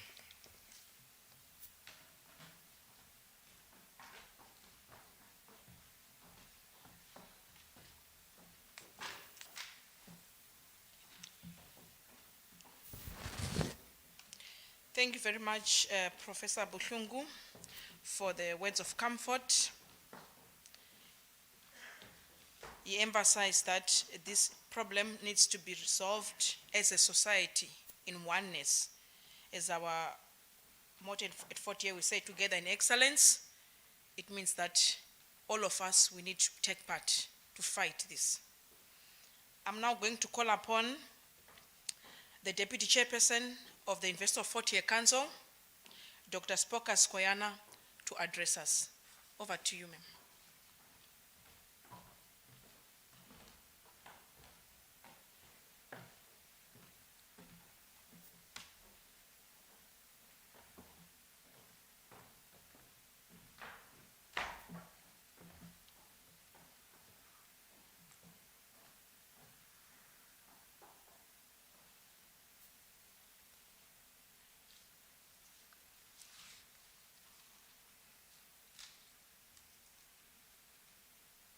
What I must learn, Prof, is that when you say I won't talk, I won't say anything, I must allow for a good 20 minutes.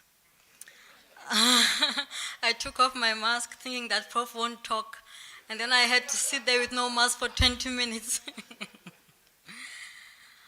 On behalf of Council, I extend my sincerest greetings to the Deputy Minister of Higher Education, Mr. Manamela, to all the present senior government officials of our province, to the Reverend Sipokazi Matini, the Vice-Chancellor of the University, Prof. Buhlungu, senior executives of the university, and to all our esteemed guests, staff, and students who have come to pay their last respects to the late Ms. Mtebeni. The Council of the University is shocked and deeply saddened by this gruesome murder of Nosicelo. Council, together with the whole university family, mourns the death of Nosicelo, and we express our heartfelt condolences to the Mtebeni family. May they find comfort and healing through our prayers and support. Ngaloo mazwi ke bakwaMtebeni ndithi nilale ngenxeba. Council strongly condemns all acts of violence against women and assures students and staff that we will work with all stakeholders to ensure the implementation of the university's gender equality policies, to increase campus safety, and to make sure that justice is carried out.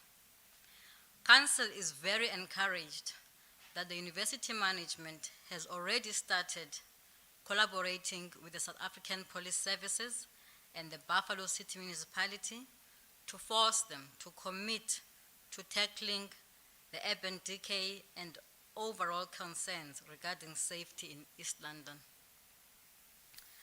I will not revisit the annual statistics on how many women are murdered by men in South Africa, or how our country ranks amongst those with the highest number of men who murder women.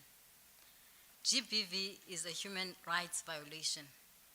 This crime has a long history from the whole world, from ancient times. However, modern societies have the means, the technologies, and the capabilities to end this crime. So everything must be done to fight from all fronts and end it in our lifetime.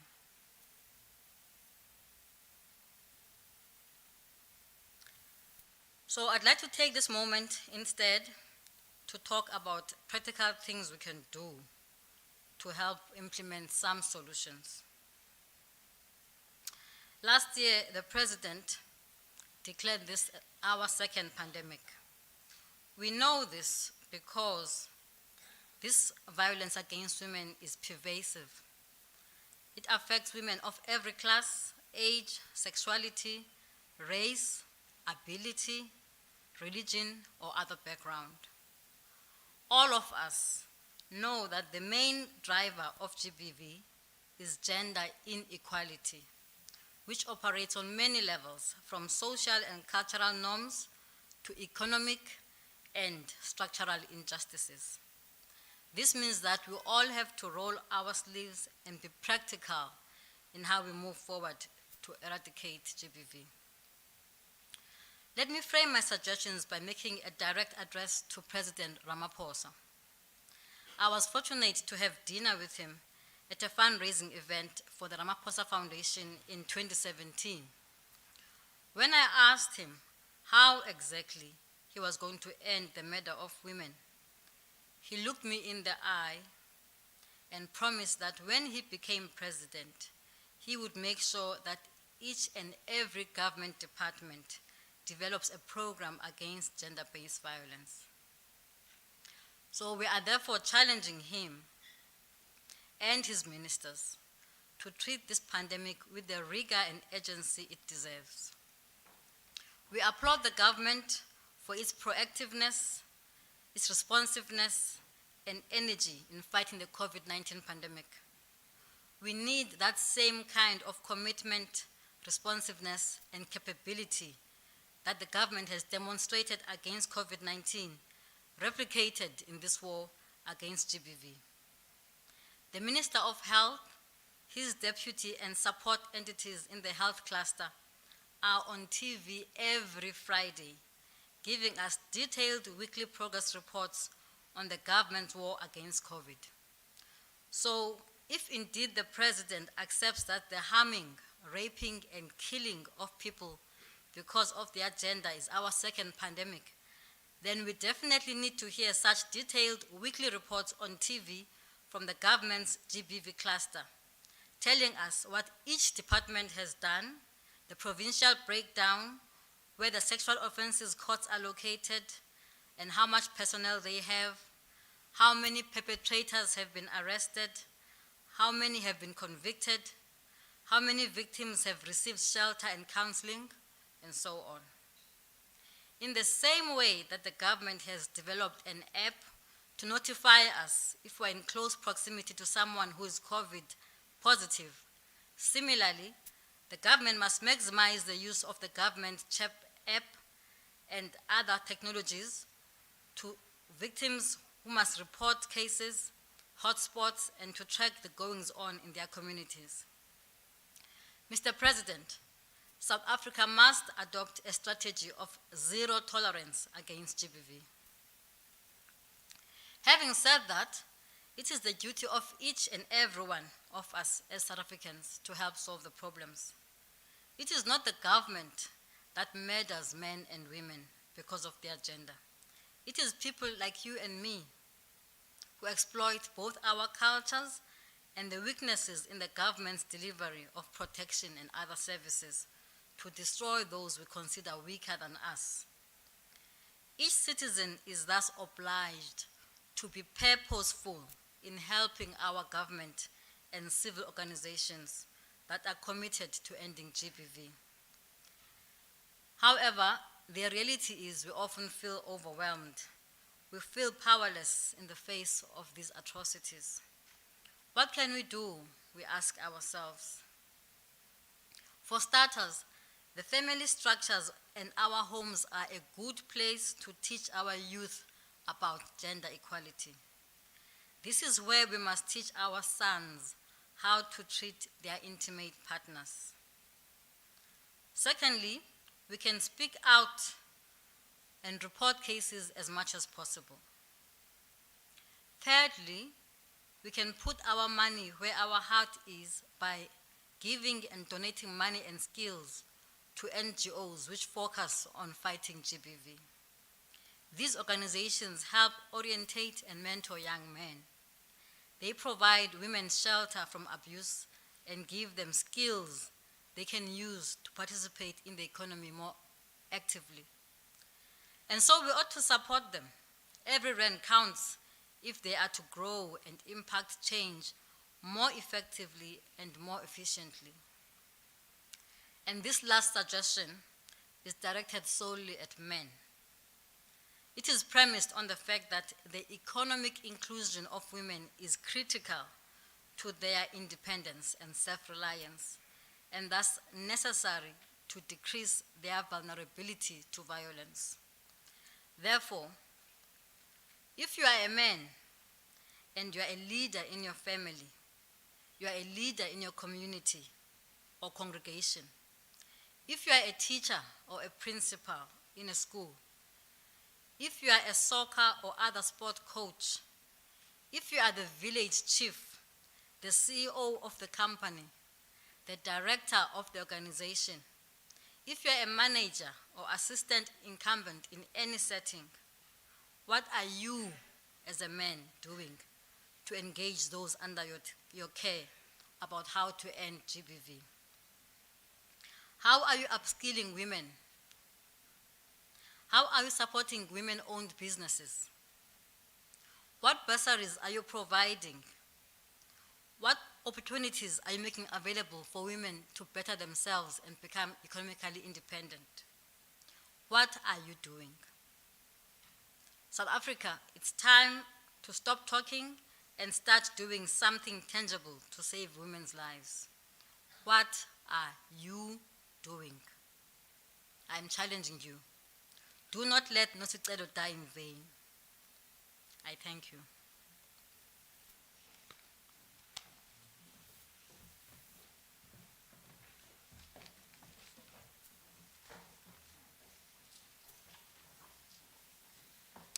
Thank you very much, Dr. Spokazi.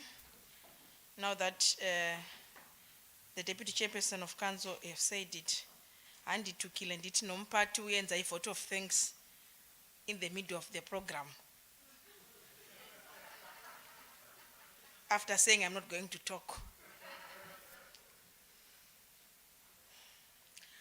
I'm now going to call upon the Deputy Mayor of Buffalo City Metropolitan Municipality, Councillor Helen Nelmay, to come and address us. Welcome, ma'am.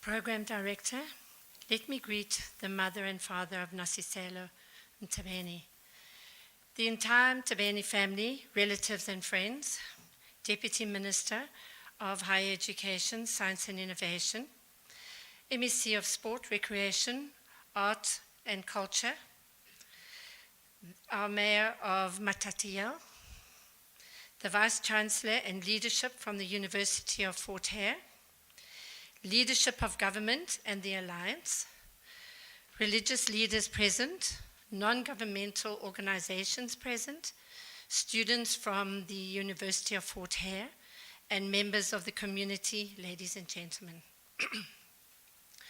We are gathered here today under very difficult circumstances for our metro, our province, and our nation.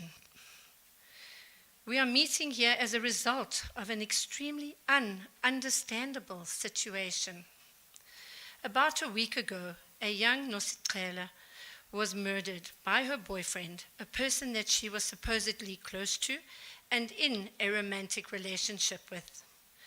No woman in this country knows that the person who comes to them seeking a relationship is the person that will end their life in such a horrific manner.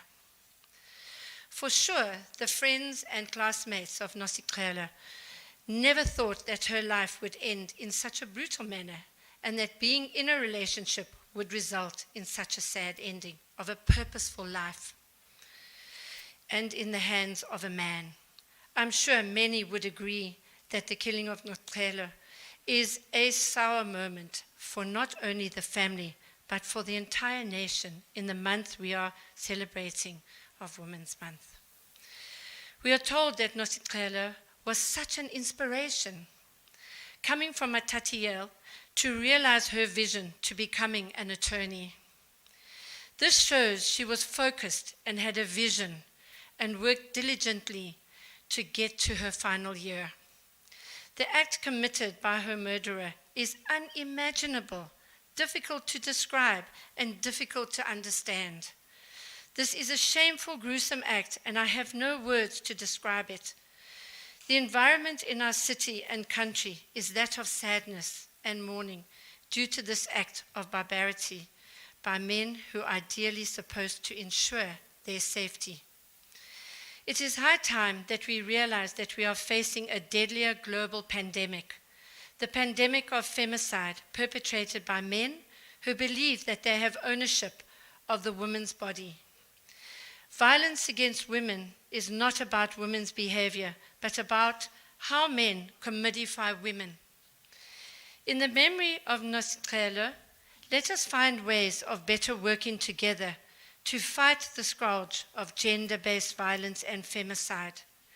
We should create solid partnerships as government, women's rights organizations, universities, religious organizations, and law enforcement agencies.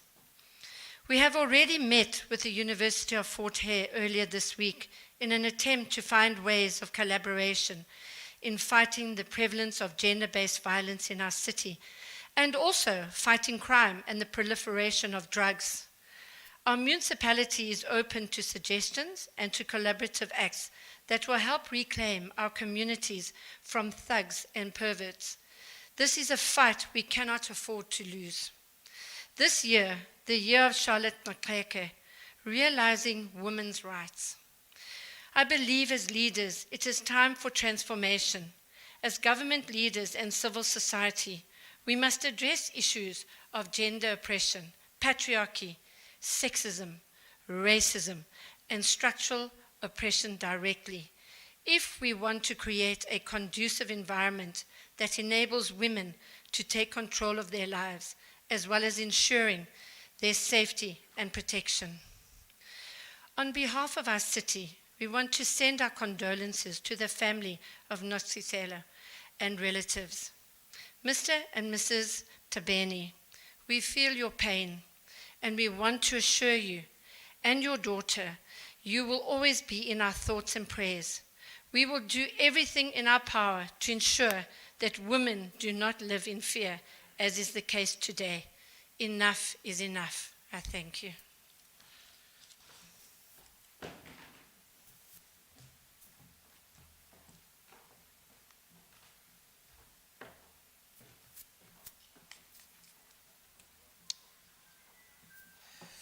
Thank you very much, our Deputy Mayor. I'm just going to shift the program. I'm going to ask the Deputy Minister for Higher Education, Science and Innovation, Ms. Buti Manamela, to come and address us. Welcome, Minister.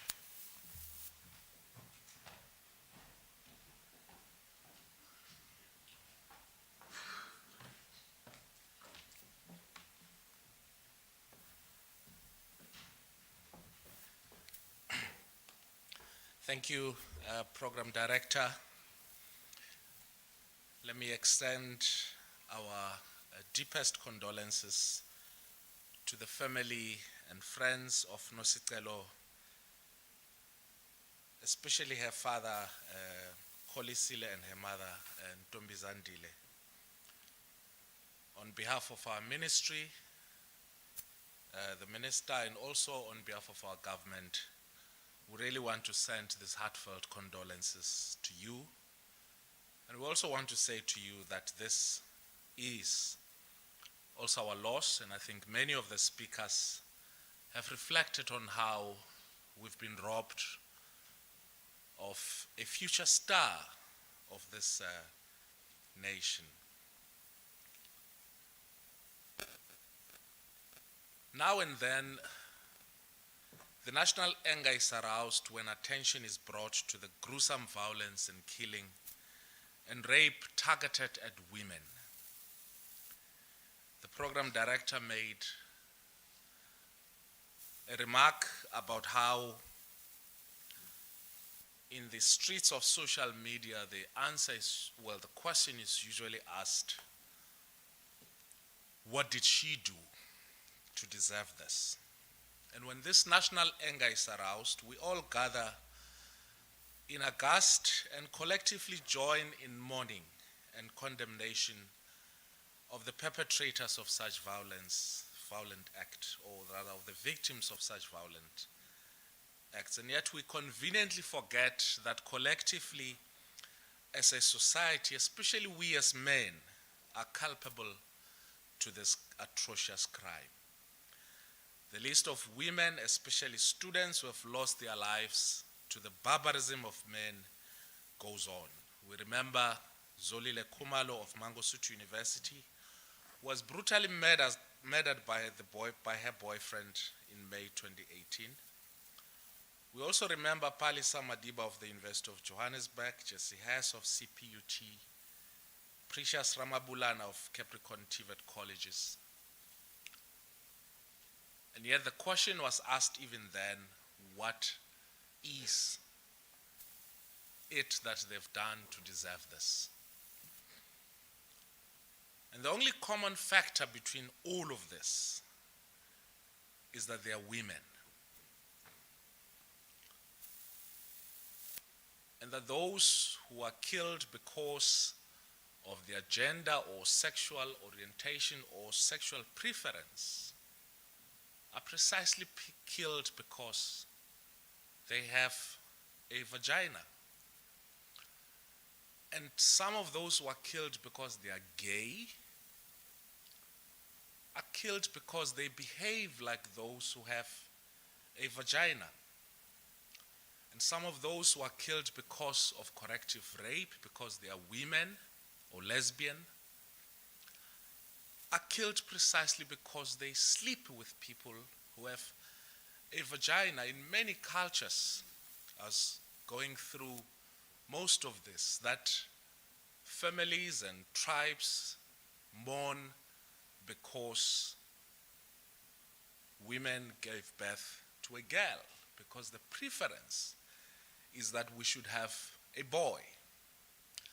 And these are some of the cultures that have been built into our system that reinforces patriarchy, that reinforces male domination, that reinforces the fact that the male or the man remains superior than all other genders. And that anybody else who have a different genital is therefore less of a human being. And this is why we are where we are today. And today, as a nation, we're grappling with this blood-curdling detail of the murder of yet another young woman. And while we're still processing the news of the death of many women, and I must say that yes, collectively we mourn because some say it happened during National Women's Month. But the question that should go deeper into our conscience is, are we only mourning collectively this death because it happens on National Women's Month, because of the gruesomeness of the nature of the death, and yet we keep quiet when some of these things are happening behind closed doors, when we as neighbors, as street mates, as fellow students, as fellow workers, as we go into Shabins and everywhere else in social spaces, some of these acts happens on a daily basis. And yet we keep quiet and only choose to speak out because this was gruesome, I wouldn't have done that. I wouldn't have killed my girlfriend because she cheated on me. I wouldn't have spent the night with her dead body. I wouldn't have gone the following day to go and do some of the things that we've had as based on the police account.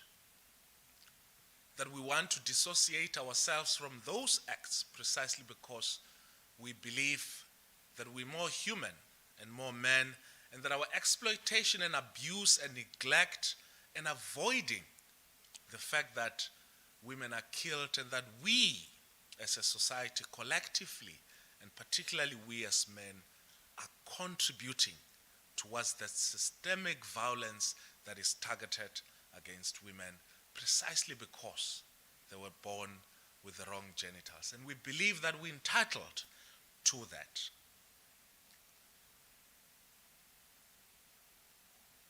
So the story of Nosicelo is part of the broader story of women in our country who today have to live with the reality that they can be attacked, raped, and murdered anywhere and at any time of the day. And this story and many others reminded me of the words of Sierra Waters in her book titled Debbie when she wrote, and I quote, "Today I wore a pair of faded old jeans and a plain gray baggy shirt. I hadn't even taken a shower, and I did not put on an ounce of makeup. I grabbed a worn-out black oversized jacket to cover myself with, even though it is warm outside. I've been conscious, or I've made a conscious decision lately to look like less of what I felt a male would want to see. I want to disappear." Close quote. These are loud words of women shouted in silence. I want to disappear. We rob them of their agency, of their freedom, of their will to live because we've become part of a gang whose last resort is that of satisfying the urge for violence and to target women. This fear of being attacked, of being raped, is part of the daily reality of women in South Africa, and we as men do not know what it means to exist in the body of a woman in South Africa, and in particular, the body of a black woman. And so, like Sierra Waters, many women feel that they want to disappear, and that's the only way within which they can survive, and they will not be killed, they will not be chopped up and be left on the corner street of some suburb in East London or anywhere else in the country. Like many other stories of violence against women by men, the story of Nosicelo forces us to ask ourselves serious questions about the type of society we are, where we make women feel that they should shrink themselves to the point of disappearance just so that they do not die, just so that they are not raped, just so that they are not killed. But most importantly, it forces us as men to ask ourselves even deeper and harder questions. Why is it that we have become the rapists and murderers of women in our society? For those who remain alive, remain targets for their survival, they just want to disappear. And once they are killed, we ask the question, what did they do to deserve it? At the heart of these questions are other more fundamental questions. Are we saying it is okay for young girls and women in South Africa to live in constant fear? Are we saying that it is fine for us to just wait for moments like this to express our collective outrage and thereafter go on with our lives? She lived in a community. She lived in a block of flats. There should have been neighbors. There should have been someone who had something that was odd. Did we just keep quiet and say it is a private matter? Do we just let it go and say that it is none of our business? Did we just say that it is across the wall and therefore we should not interfere? And we need to be asking ourselves this deeper question. Yes, the community, upon learning of all of this, informed the police, which is what we need to see happening in order for government to be able to do its part to end this atrocious murder and killing of women.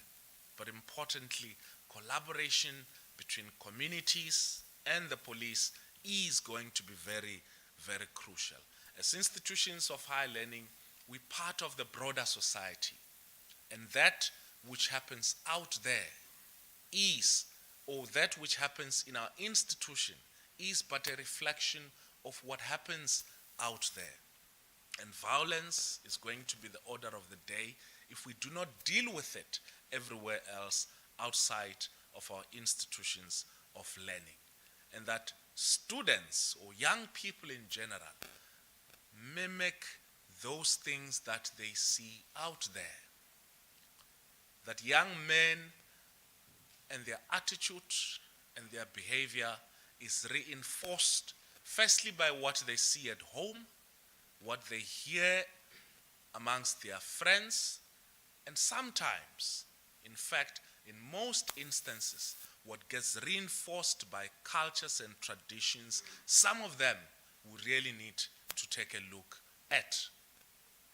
And I think that this is probably that wake-up call for us to ask ourselves these questions. Are some of the things which we continue to do, which place young men and men in general at this level in society of superiority, precisely because of the culture of patriarchy? Do some of those cultures, are they relevant? Should we not be asking ourselves whether those cultural practices should continue as they are? I mean, the most basic of those is the exchange of dowry, and whatever its origin in our cultures is, to a certain extent, it has now meant that some men believe that precisely because they've paid for lobola for this woman, therefore they are entitled to do anything and everything with this woman, including, if needs be, and if they believe that they are justified, to take their lives. Yes, we've done a lot more as government. And I've had you, Deputy Chair of Council.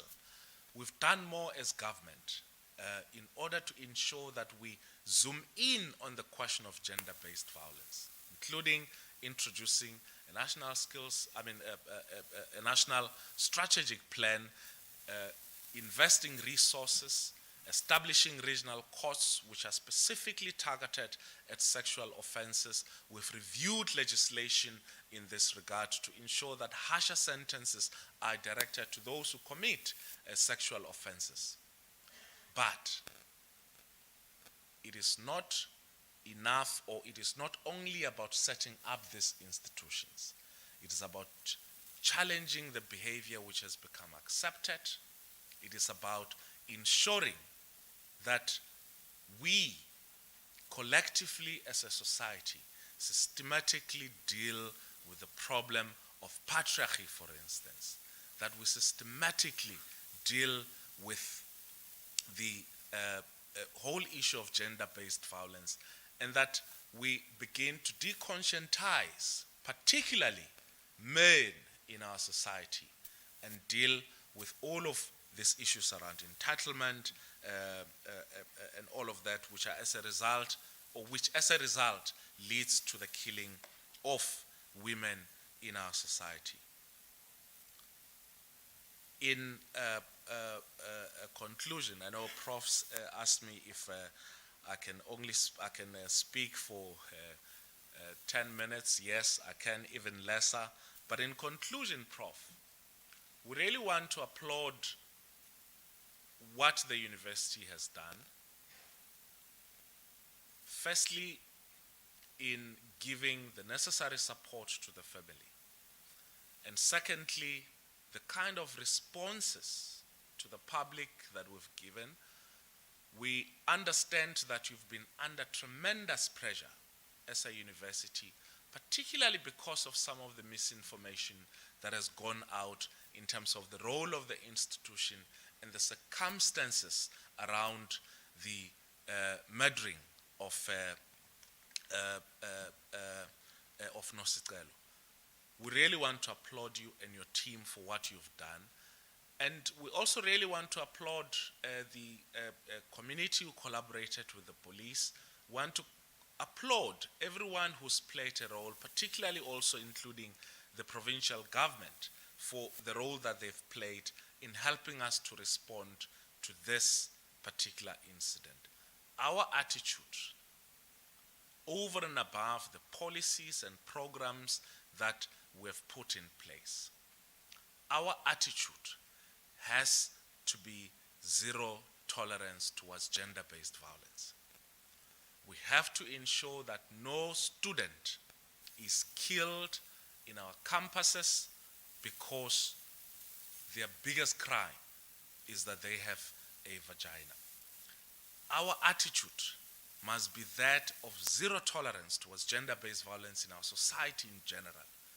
We cannot have any more mother and father mourning because their daughter died at the hands of a patriarch, of a murderer, and to the point wherein we all join in this national collective anger and collective mourning. We have to turn this anger, we have to turn this mourning into action and say enough is enough. Thank you very much.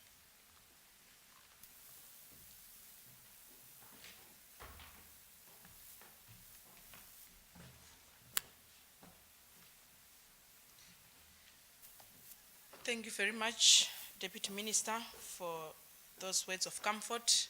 We'll just play a music item whilst we wait the address from the MEC for Sports and Education, Arts and Culture, Ms. Feseka Komonyo.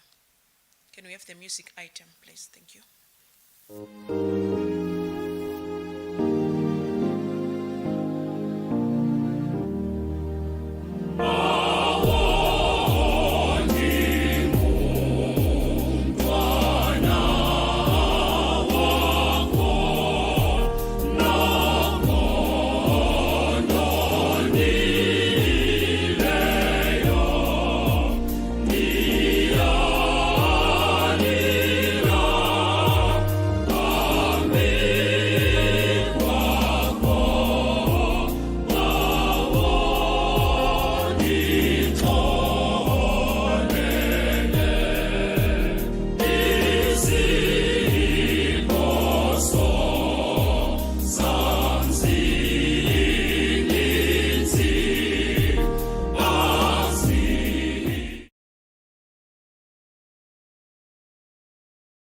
Bulise kuqala ndicela undivumele mphathi nkqubo ndibulise abazali bakaNosicelo.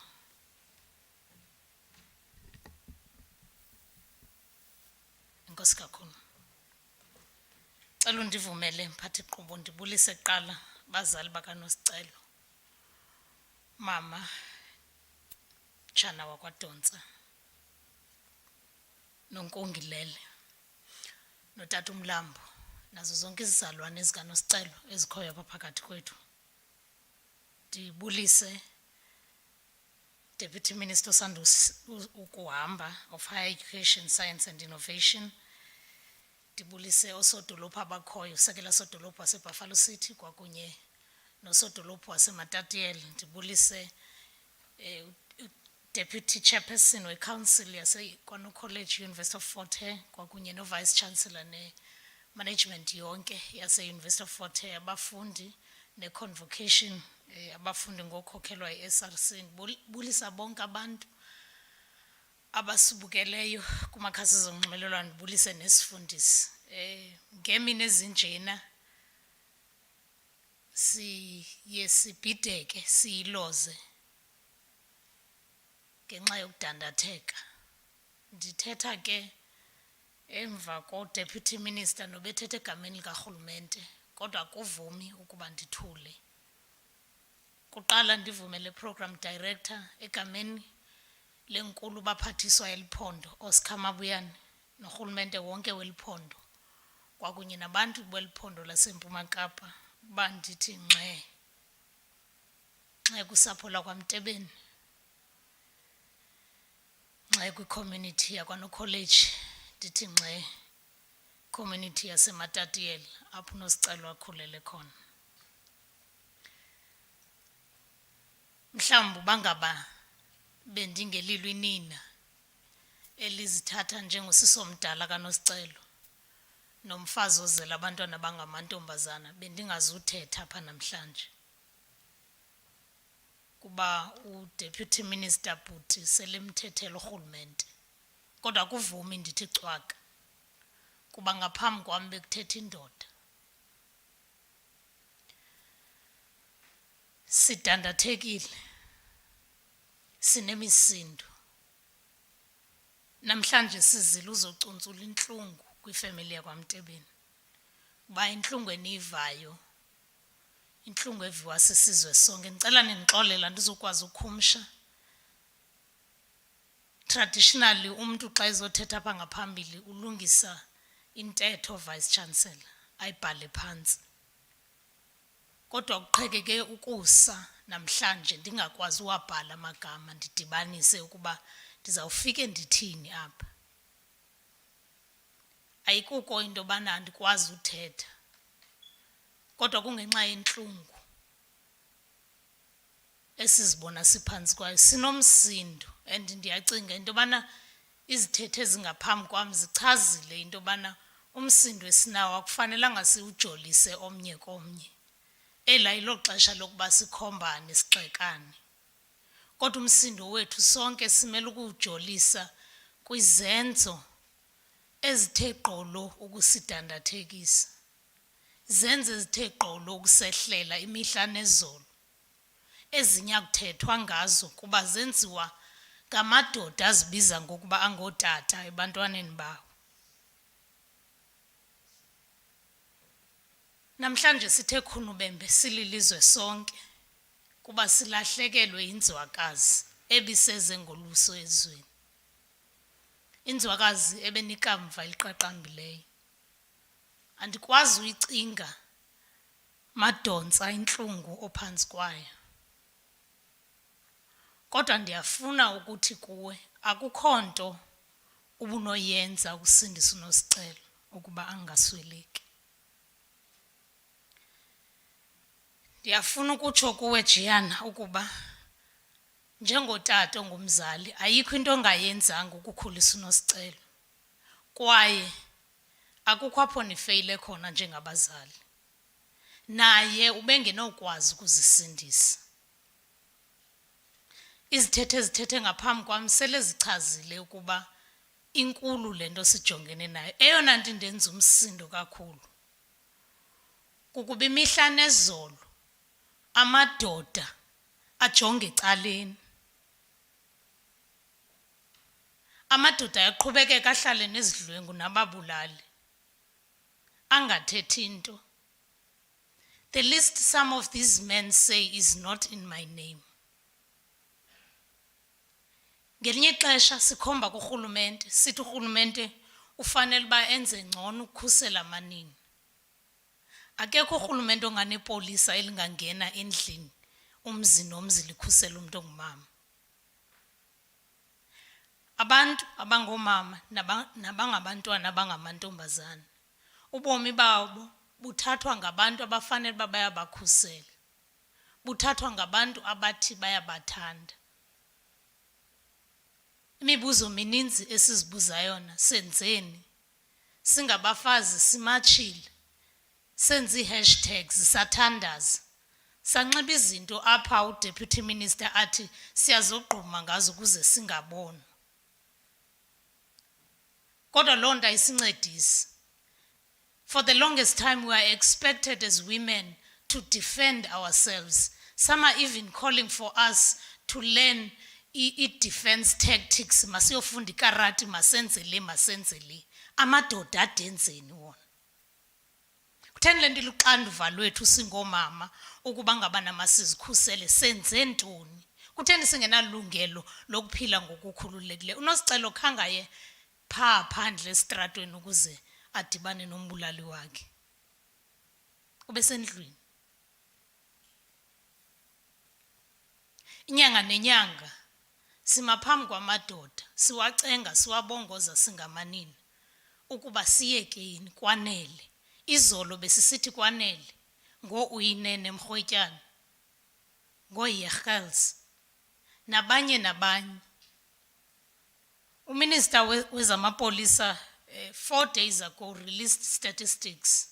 Crime stats in South Africa ziphezulu kakhulu. About 5,765 yabantu bulewe just in 3 months, and majority of those are women. These are not statistics. Gama bantu. Gabantu esiphila nabo. Ezi zinto Vice Chancellor zenzeka ebumelwaneni bethu zenzeka in our families. Kutheni madoda niqhubekeka nihlala namadoda enze ezi zinto? Kude kube nini? Masibambaneni. Eli ayilodabi labantu abangomama kuphela. Eli ayilodabi le-University of Fort Hare. Eli ayilodabi karhulumente kuphela. Singeza pha ngaphambili sithi singurhulumente senza lena. Singeza pha ngaphambili sithi siyi-University of Fort Hare, this is what we are doing. But have we really done enough? As a society, have we really done enough? Sikhulisa isizwe sinjani? Esingenasazela, isizwe esingenalo novelwano. Ndimapha phambi kwenu namhlanje. Ndithetha nani madoda eli loMzantsi Afrika. Sinicenga okokugqibela. Siyaphela. Usihlalo we-convocation apha ngaphambili mhlawumbi sekulixesha nokuba siyabuliswa ngokusibaleke. Sisizwe sinjani apho abantwana bangazokwazi ukuba xa bebizwa ngabantu abangamadoda basondele ecaleni kwabo. Kwanele.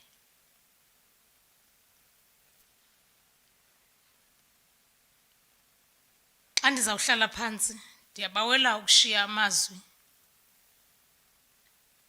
AkwiSityhilelo chapter 21 verse 4. And it reads as follows. And he will wipe away every tear from their eyes. And there will no longer be death. There will no longer be sorrow and anguish or crying or pain. For the former order of things has passed away. Wangumphefumlo kaNosicelo ngalala ngoxolo. Yangefamily yakwaMtebeni. Ingathi ngelixesha libuhlungu kangaka isondele enxebeni kuThixo. Kwenzela into bana yomelele. uThixo ayibonisa indlela yokubheka phambili. Singurhulumente wephondo laseMpuma Kapa sawusoloko sikufutshane nani. Inxeba lenu linxeba lethu. Lala ngoxolo Nosicelo. Lala ngoxolo sisi. Siyaxolisa. Nkosi.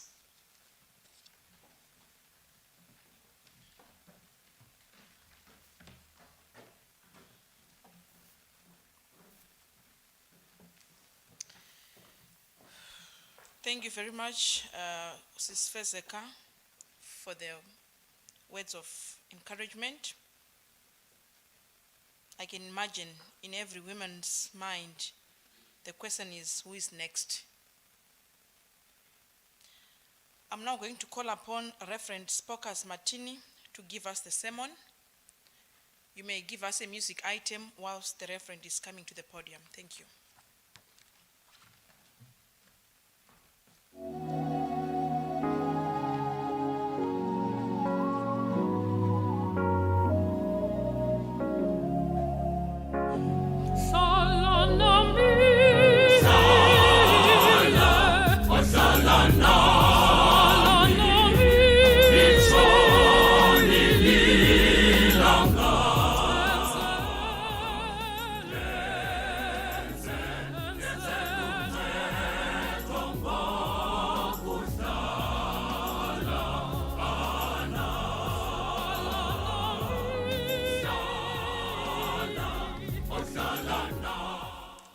Thank you.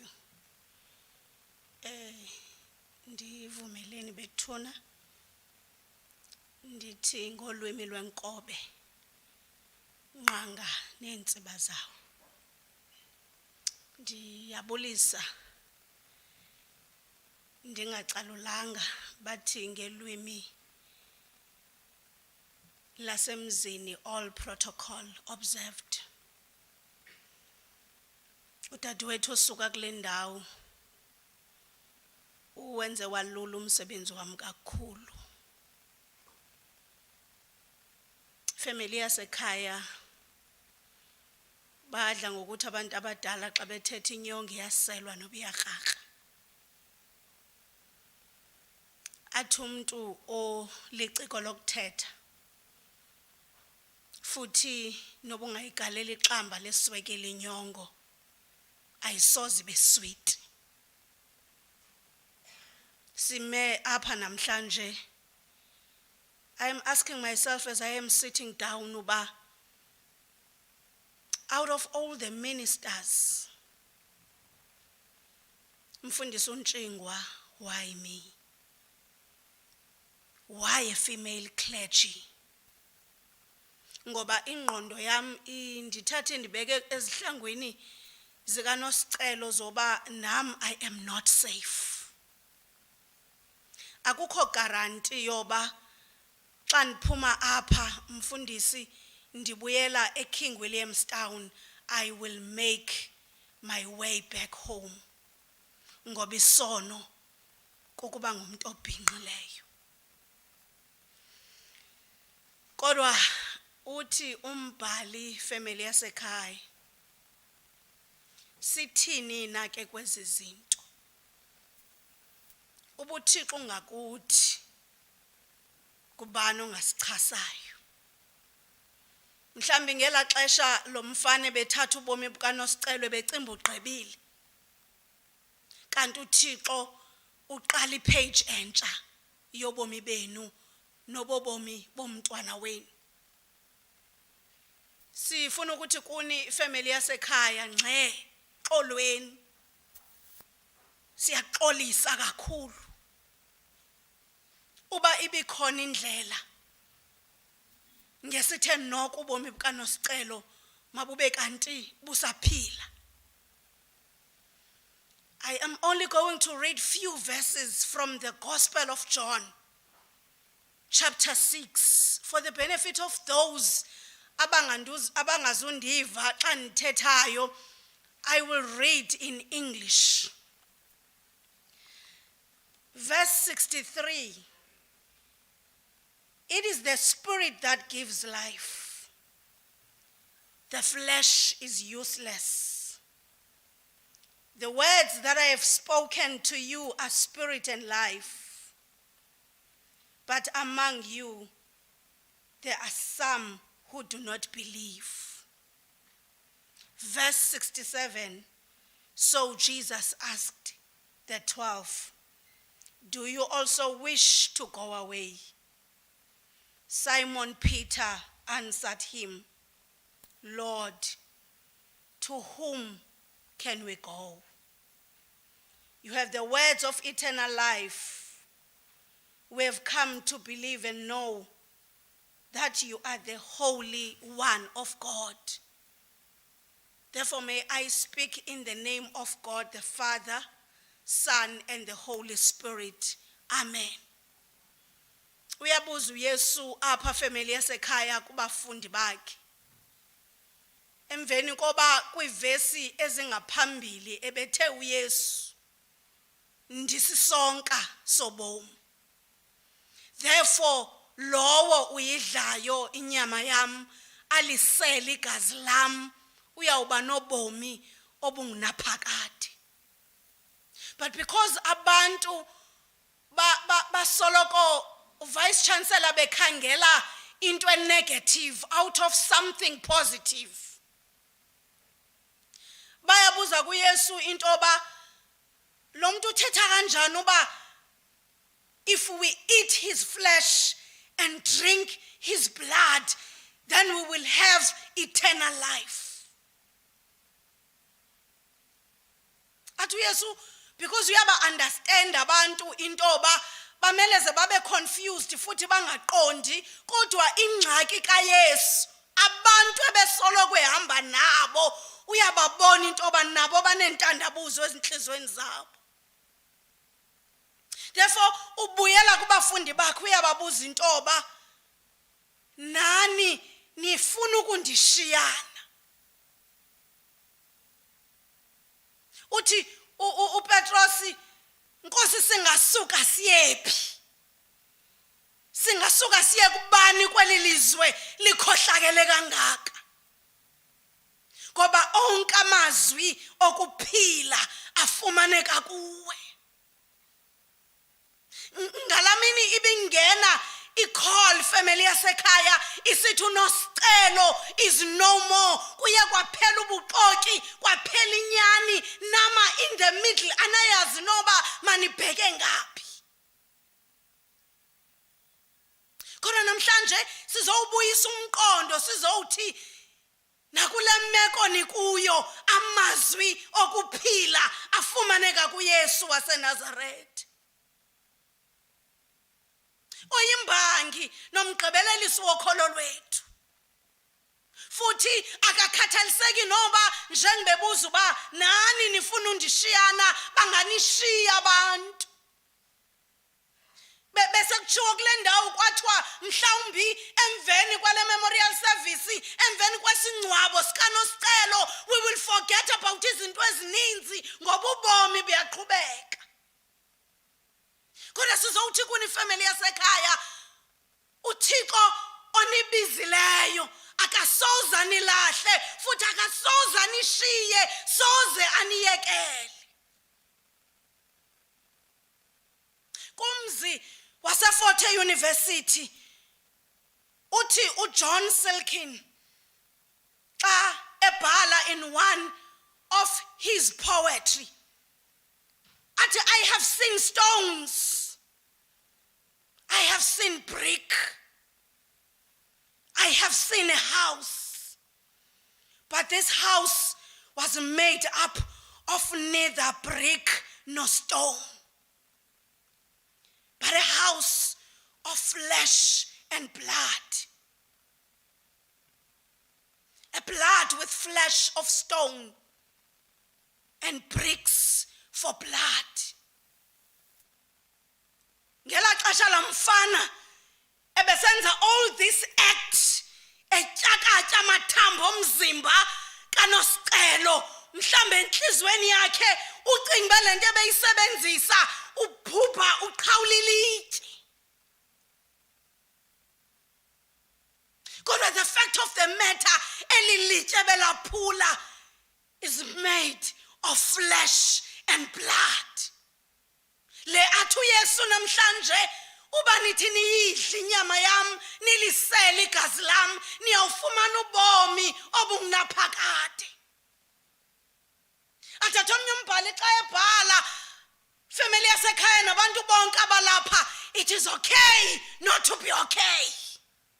Futhi it is okay uba ungayiva nezi zinto zithethwayo ngoba ingqondo ithatha ibeka uba Thixo buphi ngela xesha umphefumulo womntwana mobuphuma.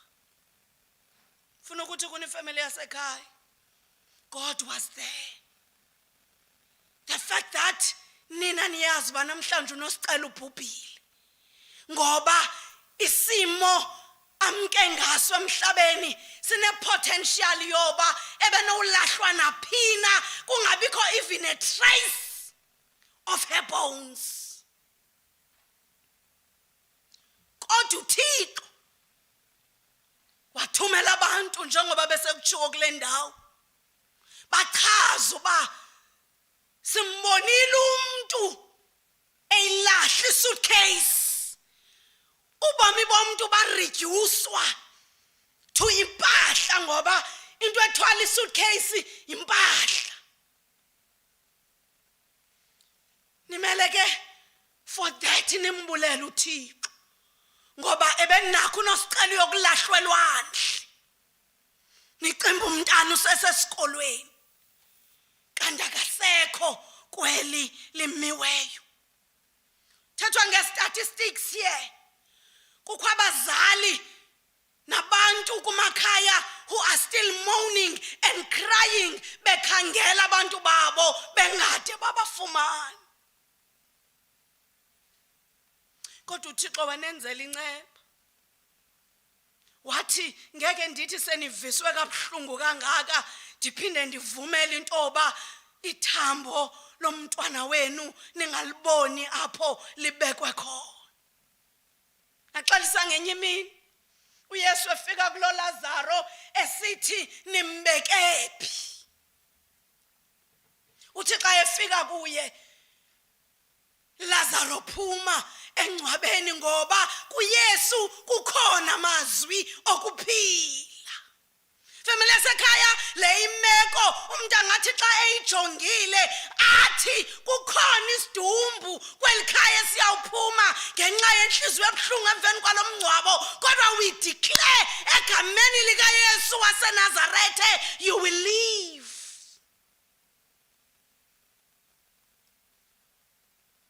Thixo kayideli inhliziyo etyumkileyo. Futhi uThixo kayideli inhliziyo eqhophokileyo. Umhla nezolo siyathandaza sisithi Nkosi senzele inceba. Senzele inceba singabantu ababhinqileyo ezandleni zabantu abekufanele baba yasiprotecta kodwa basisengcwabeni imihla namalanga. Kodwa sizothi kuni family yasekhaya ubuYesu esisonka sobomi, meaning akasoza nishiye, akasoza niyekele i-dreams uNosicelo ebenazo ngekhaya lakhe. uThixo will make sure uba nokuyazifulfilla kanjani kodwa they will be fulfilled. I-difference is that azizufulfillwa nguNosicelo esisiqu sasenyameni. Asube kuthi uThixo akavumeli isimo senzeke kuwe ungumuntu futhi akakunikeza umthwalo ongaphezulu kwamandla akho. Kuthethwa lemeko nikuyo family yasekhaya, lo umthwalo ubonakala emehlweni abantu ungaphezulu kwenu kodwa uThixo wazila intoba you will be able to carry lo msebenzi nalomthwalo obuhlungu kangakanana, so that umama kaNosicelo ngenye imini kumzalo shiwe ngumntwana wakhe athi I am a living testimony, akashiywa umuntu ngithixo. Noma abantu banganishiya kodwa uThixo yena soza nishiye. Noba uNosicelo ngemka emehlweni enu kodwa uThixo yena oyimbangi nomgqibelelisi wokholo nobomi bomuntu akasoze anishiye. Uyawuhlala nani unaphakade. Uthi uPetros kule ndawo singasuka siye kubani Nkosi ngoba nguwe wedwa. That is the Holy One of God. Abantu ke kwimeko ezinjena bayazingcwalisa Vice Chancellor, and abanye bafuna ubonakala bona be-innocent, abanye bafuna ubonakala bona bephambili bengathi they are supporting lo msebenzi wenziwayo, kodwa umuntu nomuntu kwabanye abantu abayawuthi beze kuni family yasekhaya funeka nigade uYesu nabantu abangozungula ichele boba nithi nikwesisimo baphinde baningcwabise kwakhona.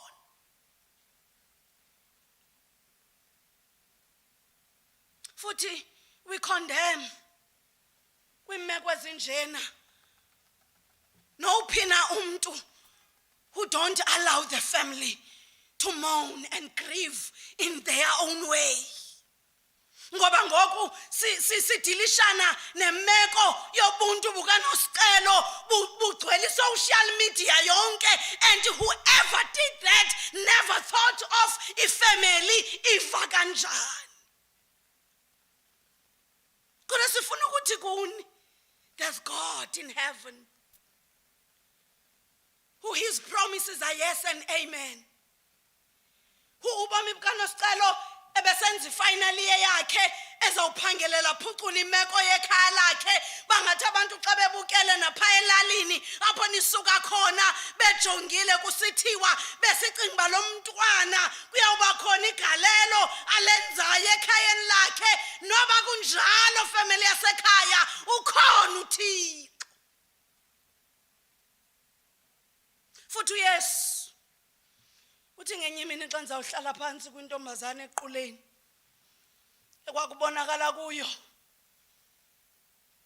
uba yona ithembe amanzi oyisemkhulu ngoba zikhona izinto ezithenjwayo kweli lizwe bakhona abantu abathenjiweyo kweli lizwe kodwa uthi uYesu xa efika athi ndipha amanzi ndisele ithi le ntombazana ngoba i-tradition ne-culture ekhuliselwe kuyo kukuba akukho budlelwane phakathi kwamaYuda kunye nabo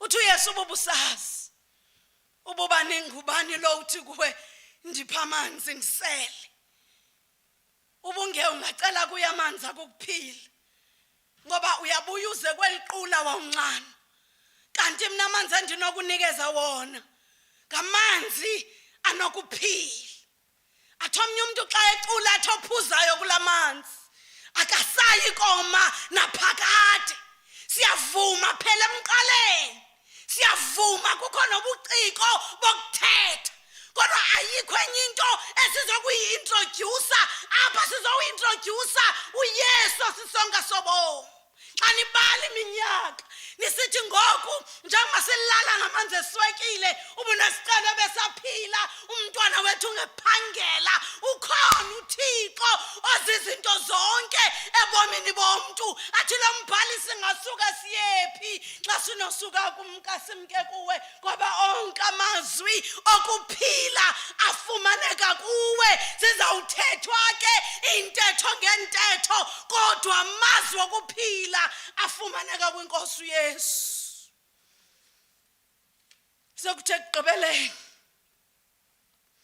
ekugqibeleni sesilapha kulo msebenzi sicinga ukuthi kuphelile athatha umalibongwe gcwabe akukapheli uThixo ngekatsho bona abantu can think ubomi bukaNosicelo has been shattered and shortened as we have seen kodwa kanti uThixo uthi xa iphelile ipage ephepheni the next thing you need to do kukuba uvule ipage entsha so that uThixo azowuqala nawe ubomi obutsha to i-friends sikaNosicelo ezi zifemeli zingumceli mngeni lo wabantu esibavumayo xa besithembisa izulu nomhlaba satshila umntwana kaThixo kule ndawo esithi ngoku kufuneka sibaleke ngoba umuntu uthe sithi ndiyakuthanda kodwa enhlizweni abe potential killer yakho uthi sithi umuntu I will protect you kodwa ngomso is the one who sells you apha kwihlabathi liphela sizawuthi kunike namhlanje wokuthol and no this is not the end ewe kona kubhlungu ewe kona amabhinqa ayemka ngendlela engekho mnandi kweliphakathi kodwa isinikeza umkhombandlela woba sithi noba kunjena sizawuqhubeka siyavuma kunzima kubhlungu kodwa sizawuqhubeka siyavuma indlela isibuyisele emva kodwa sizawuqhubeka uYesu engumncedi iyahambeka le ndlela noba inzima ndathi omnye umbhali xebhala nobody said the road will be easy kakho umuntu othe kuzaba lula endleleni it could be anyone bazali bami obenoba kwimeko kaNosicelo ibingaba ngumntana senext door ibingaba ngumntwana wami ibingaba ngummelwane kodwa uThixo wayazi family esekhaya uba kusimela kokuphumela ezimbandezelweni ezininzi ukungena bukumkanini bukaThixo nivala ke le ntetha ngamazwi kaSt Augustine xa ebhala ebona imeko yokufa athi death is a mystery and though an inevitable fact who is the man that shall not see death that shall deliver his soul from the underworld ithi ke le nto uNosicelo ebengesosimakade kweli lizwe naye bemela zafe noba ke sisithi akamela ngemke ngendlela mke ngayo kodwa akukho umuntu ebeyazile oba sizawube sihleli apha ngoba ukufa yindaba engaqondakaliyo nendaba efihlakeleyo as uSaint Augustine esitsho kule ndawo esithi death is a mystery kodwa ibona umbuzo lento ngoba xa ifikile kuwe will you be able to say even on this death I know my Redeemer lives.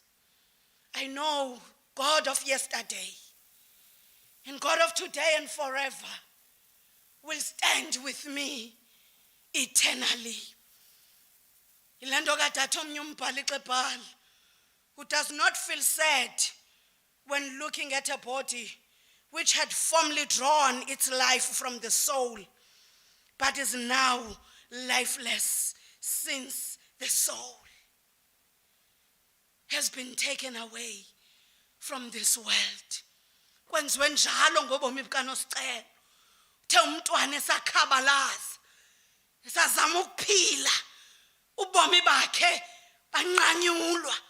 Ngoku ke family yasekhaya kumele zenive kabuhlungu futhi kumele zenilile kodwa athi umbhali ningalili njengabantu abangenathemba. Ngoba umuntu ongenathemba uphelele kulileni nasenhlungwini kodwa umuntu olile nethemba uyayazi intoba ufana noJob uthi noba ulusu lwami lungadlavulwa lube nje inhliziyo ityakatywe ngomntanami kodwa ndiyamazi umhlawuleli wami uyawusukeme phezu kwethuli lomhlaba sithembo lobabalo lobuthixo noba abantu bangasishiya noba izihlobo zingalandulela ezi sakutshiwo kwathiwa sijongene nepandemic eyi-COVID-19 kodwa this is the second pandemic ngoba kulo meko injalo abantu are still going to the grave site in numbers futhi kushiyeka kukhwamnqekile uthi uqonda uba mawusonge izandla ngoba kuphela inyembezi emehlweni kodwa kulo meko injalo azisule uthixo iminyembezi kwabo balilayo ungabi sabakho sijwili nakukhala ungabi sabakho nhlungu nasingqala ngoba izinto zokuqala zidlule futhi athatha onye umbhali impindezelo asiyo yethu vengeance is of God okuko kwethu ukuthi inkosi siza kuwe sidalule konke kwathu sifuna ukuziswa nguwe nkosi ubumnandi bobuncwane beliphakathi lento ngenye mina adatha umculi pisti no that I am God pisti no that I am God pisti no that I am God nani ke pistil uThixo has taken care of the matter yokufa kaNosicelo uthi ngenye imini kumaSirayeli xa ewakhuphe iphutha sele ngasaqonda intoba besithi ebengekho namangcwabe eyiphutha uba sizowufelapha they never understood ukuthi uThixo uhamba nabo endleleni njengangoku ngeke sinigxeke xa ningam-understandi uba uThixo ukhona kunye nani kule journey athumela uMoses athi misani nilubona usindiso nakuyenzela nini uThixo kuba lama yiphutha niwabonayo namhlanje anisayikuphinda niwabone babengaqondi intoba okunene lama yiphutha azawuphelelaphi ngoba into abayibonayo ngumkhosi wamayiphutha nenqwelo zokulwa nezamahashe ebomini babo kodwa they never knew ukuthi uThixo unecebo uThixo unecebo ke ngento nganye yithi xa uyifunda iBhayibheli ujonge uthi le Red Sea inkosi ilena athi sizibona sikuyo emacaleni kubonakala ngathi kuvalekile ngaphambili nangasemva kubonakala ngathi utshaba lugqibile ngathi kodwa uThixo athi ndiyayivula indlela ukuze nikwazi ukucanda nangoku uThixo univulela indlela family yasekhaya ukuze nikwazi ukuphumela ngaphaya, ukuze nikwazi ukubona ngaphaya, ukuze nithi besikade singaboni kodwa now we see, uthi besikade singeva ngendlebe kodwa ngoku siyeva. uThixo ke sengangahamba nani, uThixo ke senganganithwala, uThixo ke senga kuba bonke obubomi. Athi umhlabeleli phaya ekhaya kuzo zonke inguqunguqu zobubomi eyami inhliziyo yozukisa uThixo. Umzukisa uThixo selimeko ingavumi, umzukisa uThixo sele kukubi kunjena, athatha omnye umculi noba kunjena senze njani, kungabikho bani uphendulayo kodwa vele ungqangele emihla, avele uYesu waseNazarethe uthi ndime emnyango ndinqonqoza sapho lakwaNosicelo, ndilinde nina nivule ukuze le nhlungu noba ubuhlungu bayo bubonakala ngathi buyani overcome, kodwa mina njengoThixo xa seningenile ndiyawungena ndidle kunye nani ukuze ubhubhane onjena kwelakhaya ungaze uphinde wenzeke nanini na. Bathi abantu xa bebukele kwakhe kwanje phina, andilokhaya lokuqala abazali bam, futhi nangoku zininzi imeko ezibalulwayo, kodwa we speak life ekhayeni lenu sisithi akunawuze kwelakhaya kulamahlubi kuphinde kube khona ukufa okufana nokwegameni likaThixo uyise, unyana nomoya oyingcwele. Amen.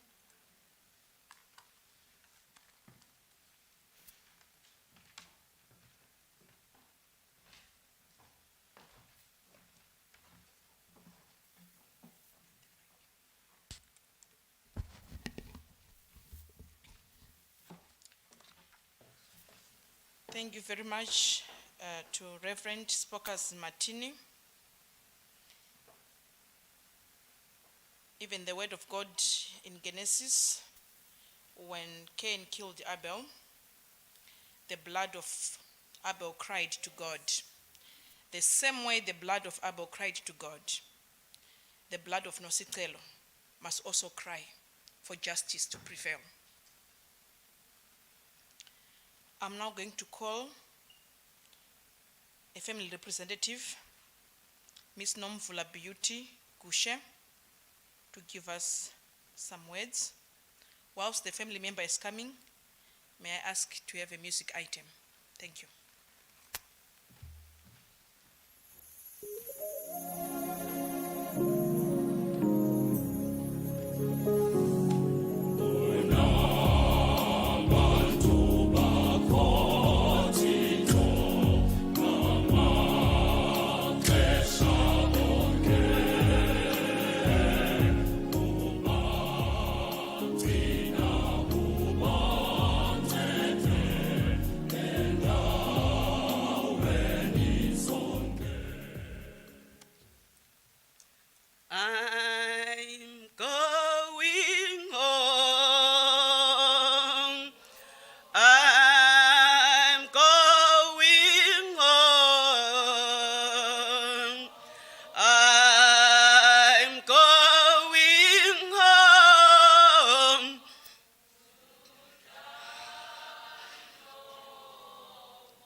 Ndivumeleni ndibulise komama notata, ndibulise ebantwaneni bethu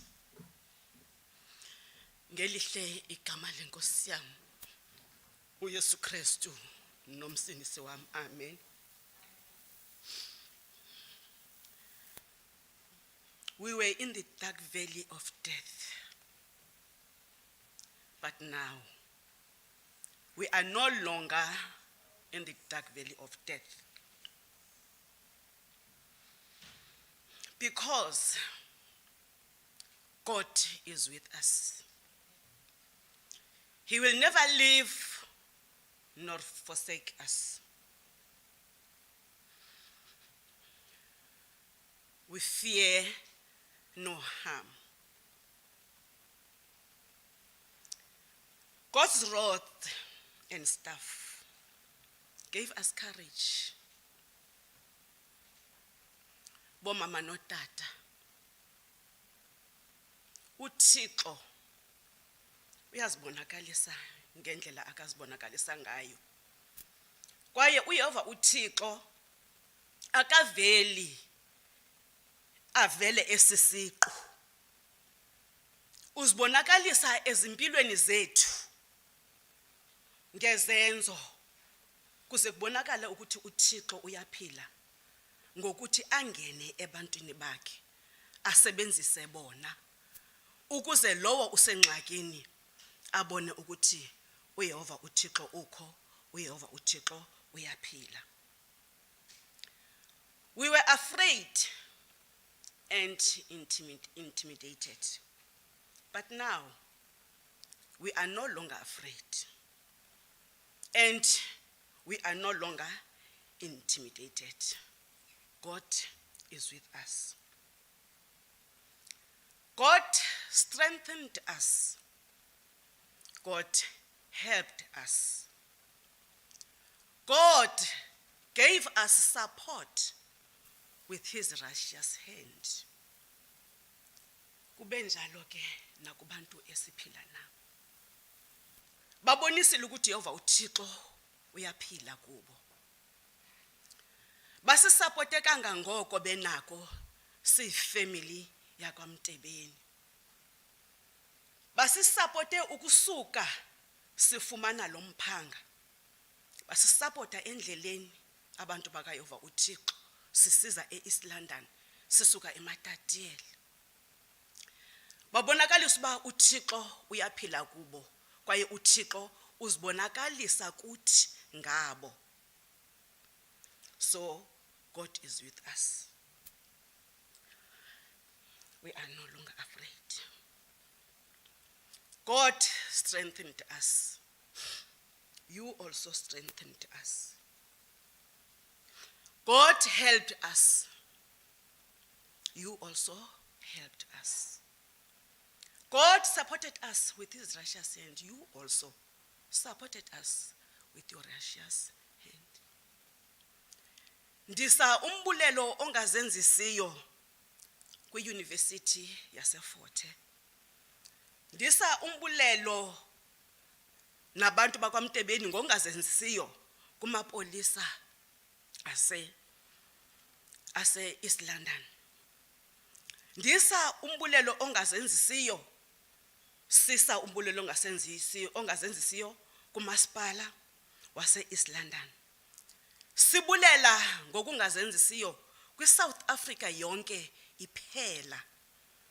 Kuye kwabonakala ukuthi ngoNosicelo asilimalanga sisodwa, silimele sibaninzi. Siyabulela bantakwethu, siswela yona imilomo eliwaka engesibulela ngendlela enisenzele ngayo nenze ngaphaya kwendlela ebesiyicinga thina. Sibulela iUniversity ngehospitality esinike yona. Siyabonga bazalwane. uYehova uThixo anenze kahle. Kwaye siyacela singaba kwaMlambo okokuba okukukhathala onekubonisileyo kuthi zeningapheleli kuphela kuthi nibonakalise nakubanye abantu abaxhwalekileyo.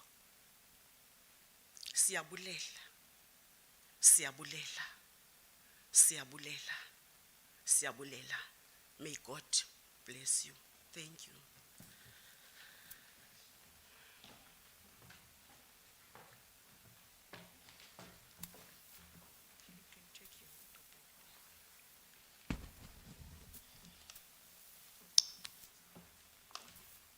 Enkosi mama. There were friends of Nosicelo who could not come, who are outside because of COVID restrictions. They have something special, a gift that they wanted to give to the family. Are they outside? Because I had asked them to wait immediately after the family member has spoken. Okay, I'll just proceed with the program. Once they are in, they will come and give the gift. I'm now going to call upon Usis Ndibi, Mayepa. Okay, they are here. You can come. Mama, you can come here to just receive the gift.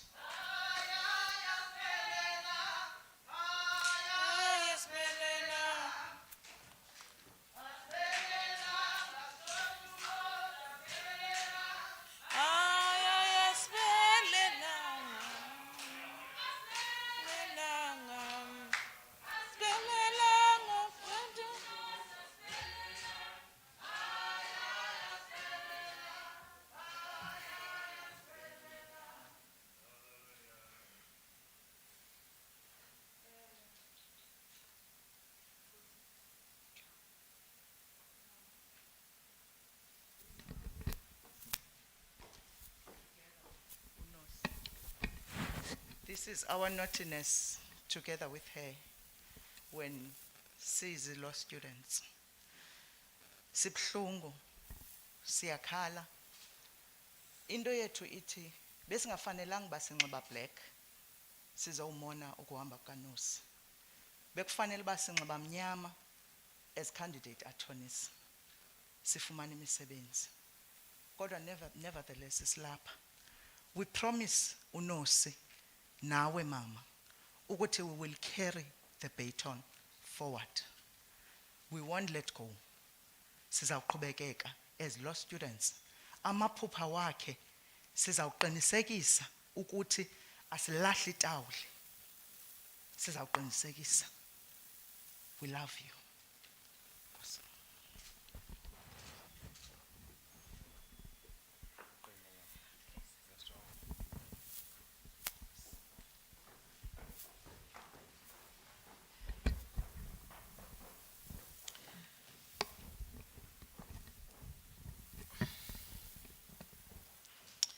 Thank you very much to the law students. I'm now going to call upon Usis Ndibi to give additional message of condolence.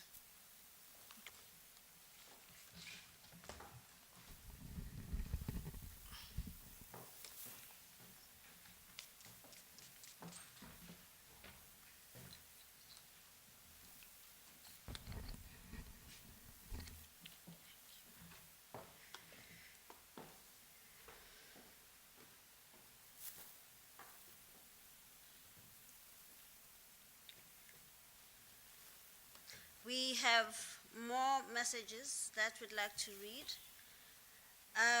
We received a message from the South African Union of Students, a short message to the family, the university management, the Department of Higher Education, and all guests present. Please receive our greetings. As the union, we author this note with heavy hearts and deep pain. We are in pain because the youth of this country has lost a soldier in the fight for transformation. From the South African chapter of the International Association of Women Judges, Justice Mandisa Maya, President of the SA chapter of the International Association of Women Judges and the African Regional Director of the IAWJ, says that the protection of women and girls is one of their key objectives. The tragic news of Nosicelo and the other young women found burnt in the bushes of Polokwane has galvanized them into action, and they will be in touch with the institution in due course. Archbishop Thabo Makgoba, Anglican Church. Archbishop Makgoba wrote, "I send you from my chapel in tears, our prayers and the prayers of our church, as you console so many, and especially the women students at the University of Fort Hare. We join you in expressing our shock and condemnation of the gruesome murder of Nosicelo. May you and the whole university community, especially female students and staff, be comforted." Stellenbosch University, Mr. George Steyn, the chairperson of the Stellenbosch University Council, wrote, It is with shock and sadness that we at the University of Stellenbosch learned of the tragic passing of the young Nosicelo Mtebeni. We want to express our sincerest condolences to the immediate family as well as the University of Fort Hare on this sad loss. Although words are inadequate at a time like this, please know that you are in our thoughts. Rhodes University SRC, they stated the following: we would like to convey our sincerest condolences to the family of Nosicelo. We strongly condemn all forms of gender-based violence against women. It is mortifying that we still continue to see incidences of femicide, especially during Women's Month. We further stand in solidarity with the University of Fort Hare and all affected students. We urge the law enforcement agencies to be steadfast and ensure that justice for Nosicelo is served. And finally, from Professor Nasila Selasini Rembe, former holder of the OR Tambo Chair in Human Rights, he wrote, "The pain endured by the family, relatives, fellow students, and the community is beyond description. Our thoughts and prayers are foremost with the family and of the deceased during this difficult time, and all the fraternity of students that have shared social and academic life over the years. As we scratch our heads to see how we can avert such callous acts of murders, rape, and violence in future, the University of Fort Hare must mobilize all its constituent parts and marshal all tools to its arsenal. The Charter of Ethical Values and Principles is one invaluable instrument that the university has. I urge you all to spearhead awareness raising that will enable the noble principles and values in the Charter to permeate every Fort Harean and become part of our daily lives. When that happens, we shall be at relative peace." In conclusion, the university has received many messages, informal WhatsApp, SMS, and telephone calls. These are deeply appreciated and have been shared with the family. And we thank you all for your solidarity in sharing the grief of the university and the family and commemorating the life of Nosicelo Mtebeni. Thank you.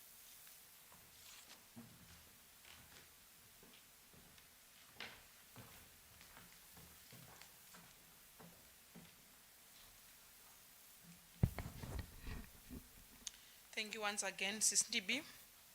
I'm now going to call upon the SRC Transformation and Gender Officer, Ms. Pokas Mbalo, for words of support from University of Fort Hare students.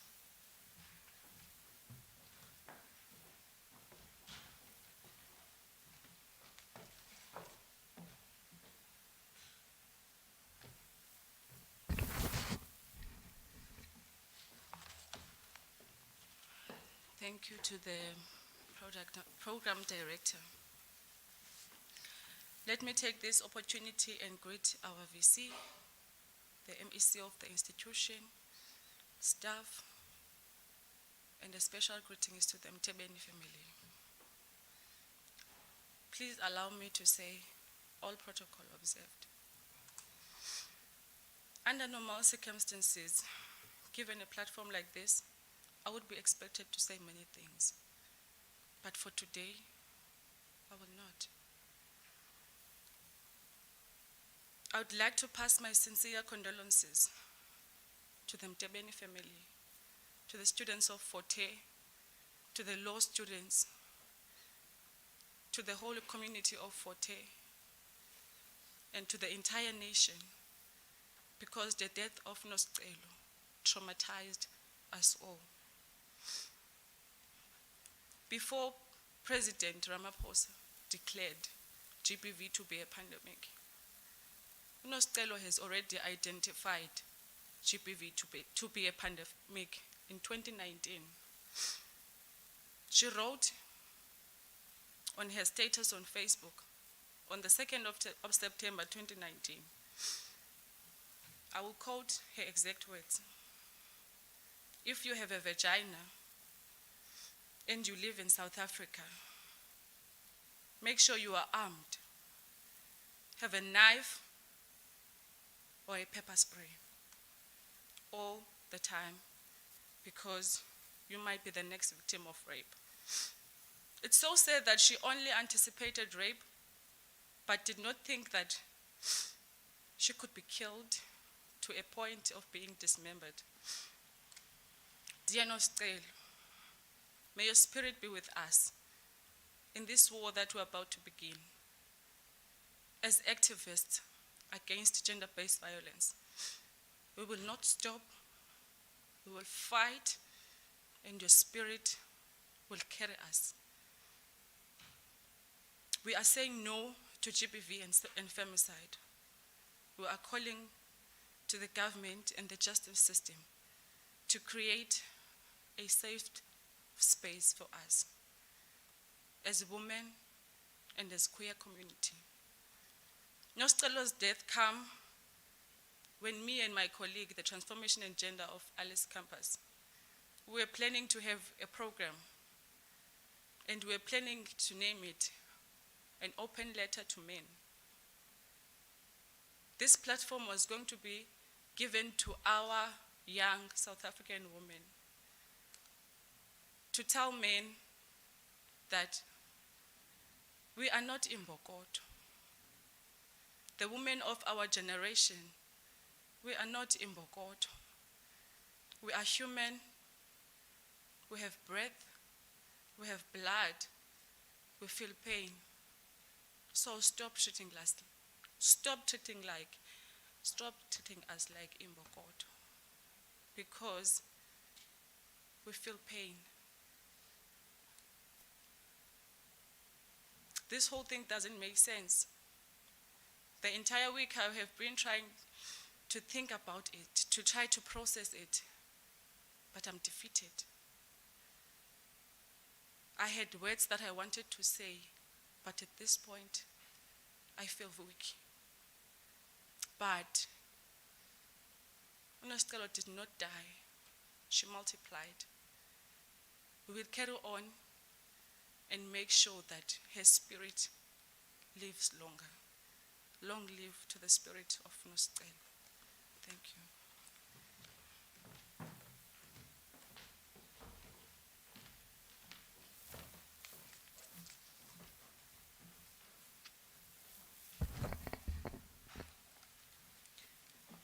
Thank you very much to our Gender and Transformation Officer.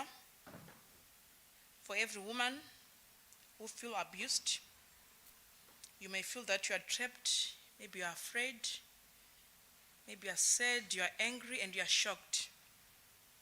Some are even confused or ashamed. You may even feel that it's your fault, but it's not. No one has a right to hurt you. Take the first step to safety and talk to someone about what's happening to you. I'm now going to call upon our Deputy Vice Chancellor, Professor Renuka Vitao, to give us a vote of thanks. Over to you, Prof.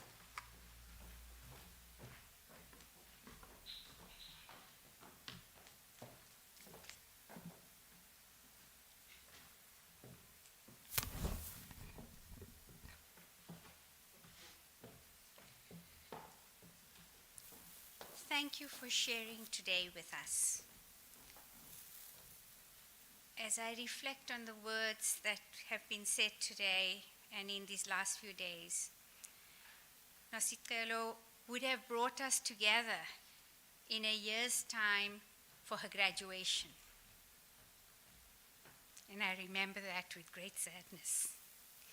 But she has brought us together on this sad day for her memorial service.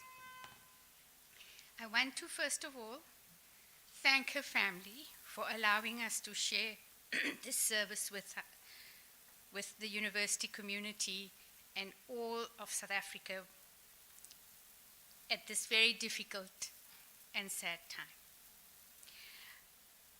We express our sincere gratitude to the large number of messages of support and prayers that we have received to her family and to the university. We thank the clergy for their prayers and wise words.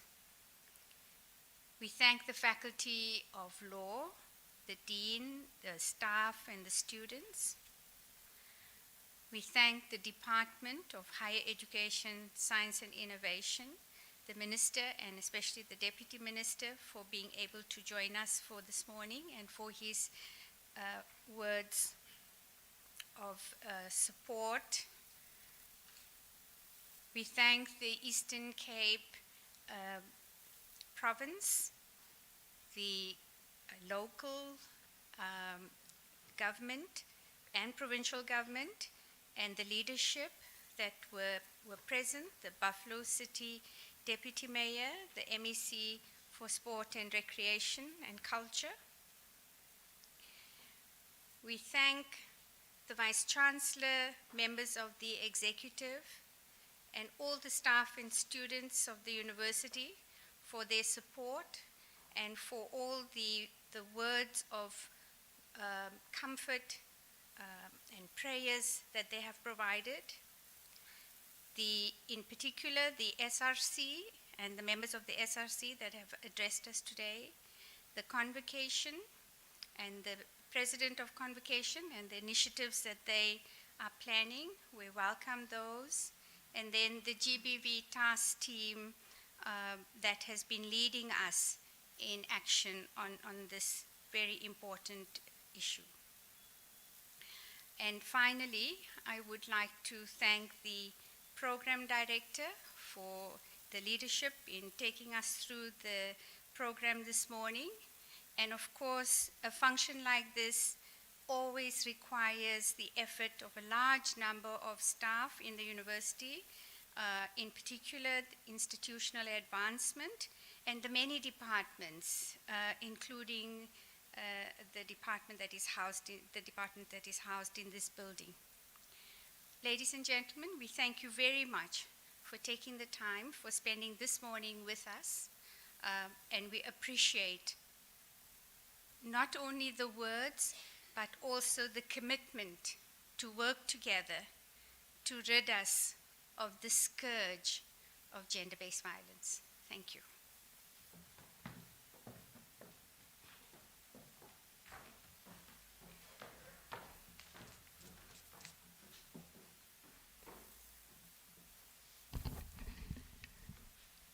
Thank you very much, Prof. Itau. I'm now going to ask Professor Lulama to give us blessings as we end our ceremony. Thank you very much for being a good audience.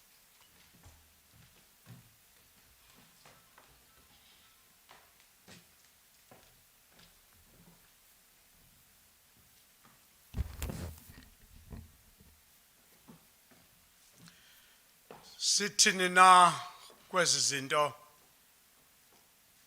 ukuba uThixo ungakuthi ngubani na ongasichasayo. Amabandla onke ahlangeneyo ekhokhelwa iSouth African Council of Churches kwakhona athi kusapho ngxe akuhlanga lungehliyo. Xolo lukaThixo lugqitha konke kuqonda malugcina inhliziyo nengqondo zenu nimazi uThixo nonyana wakhe uYesu Kristu Nkosi yethu. And the blessing of God Almighty, Father, Son, and Holy Spirit be with you and remain with you always.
on now.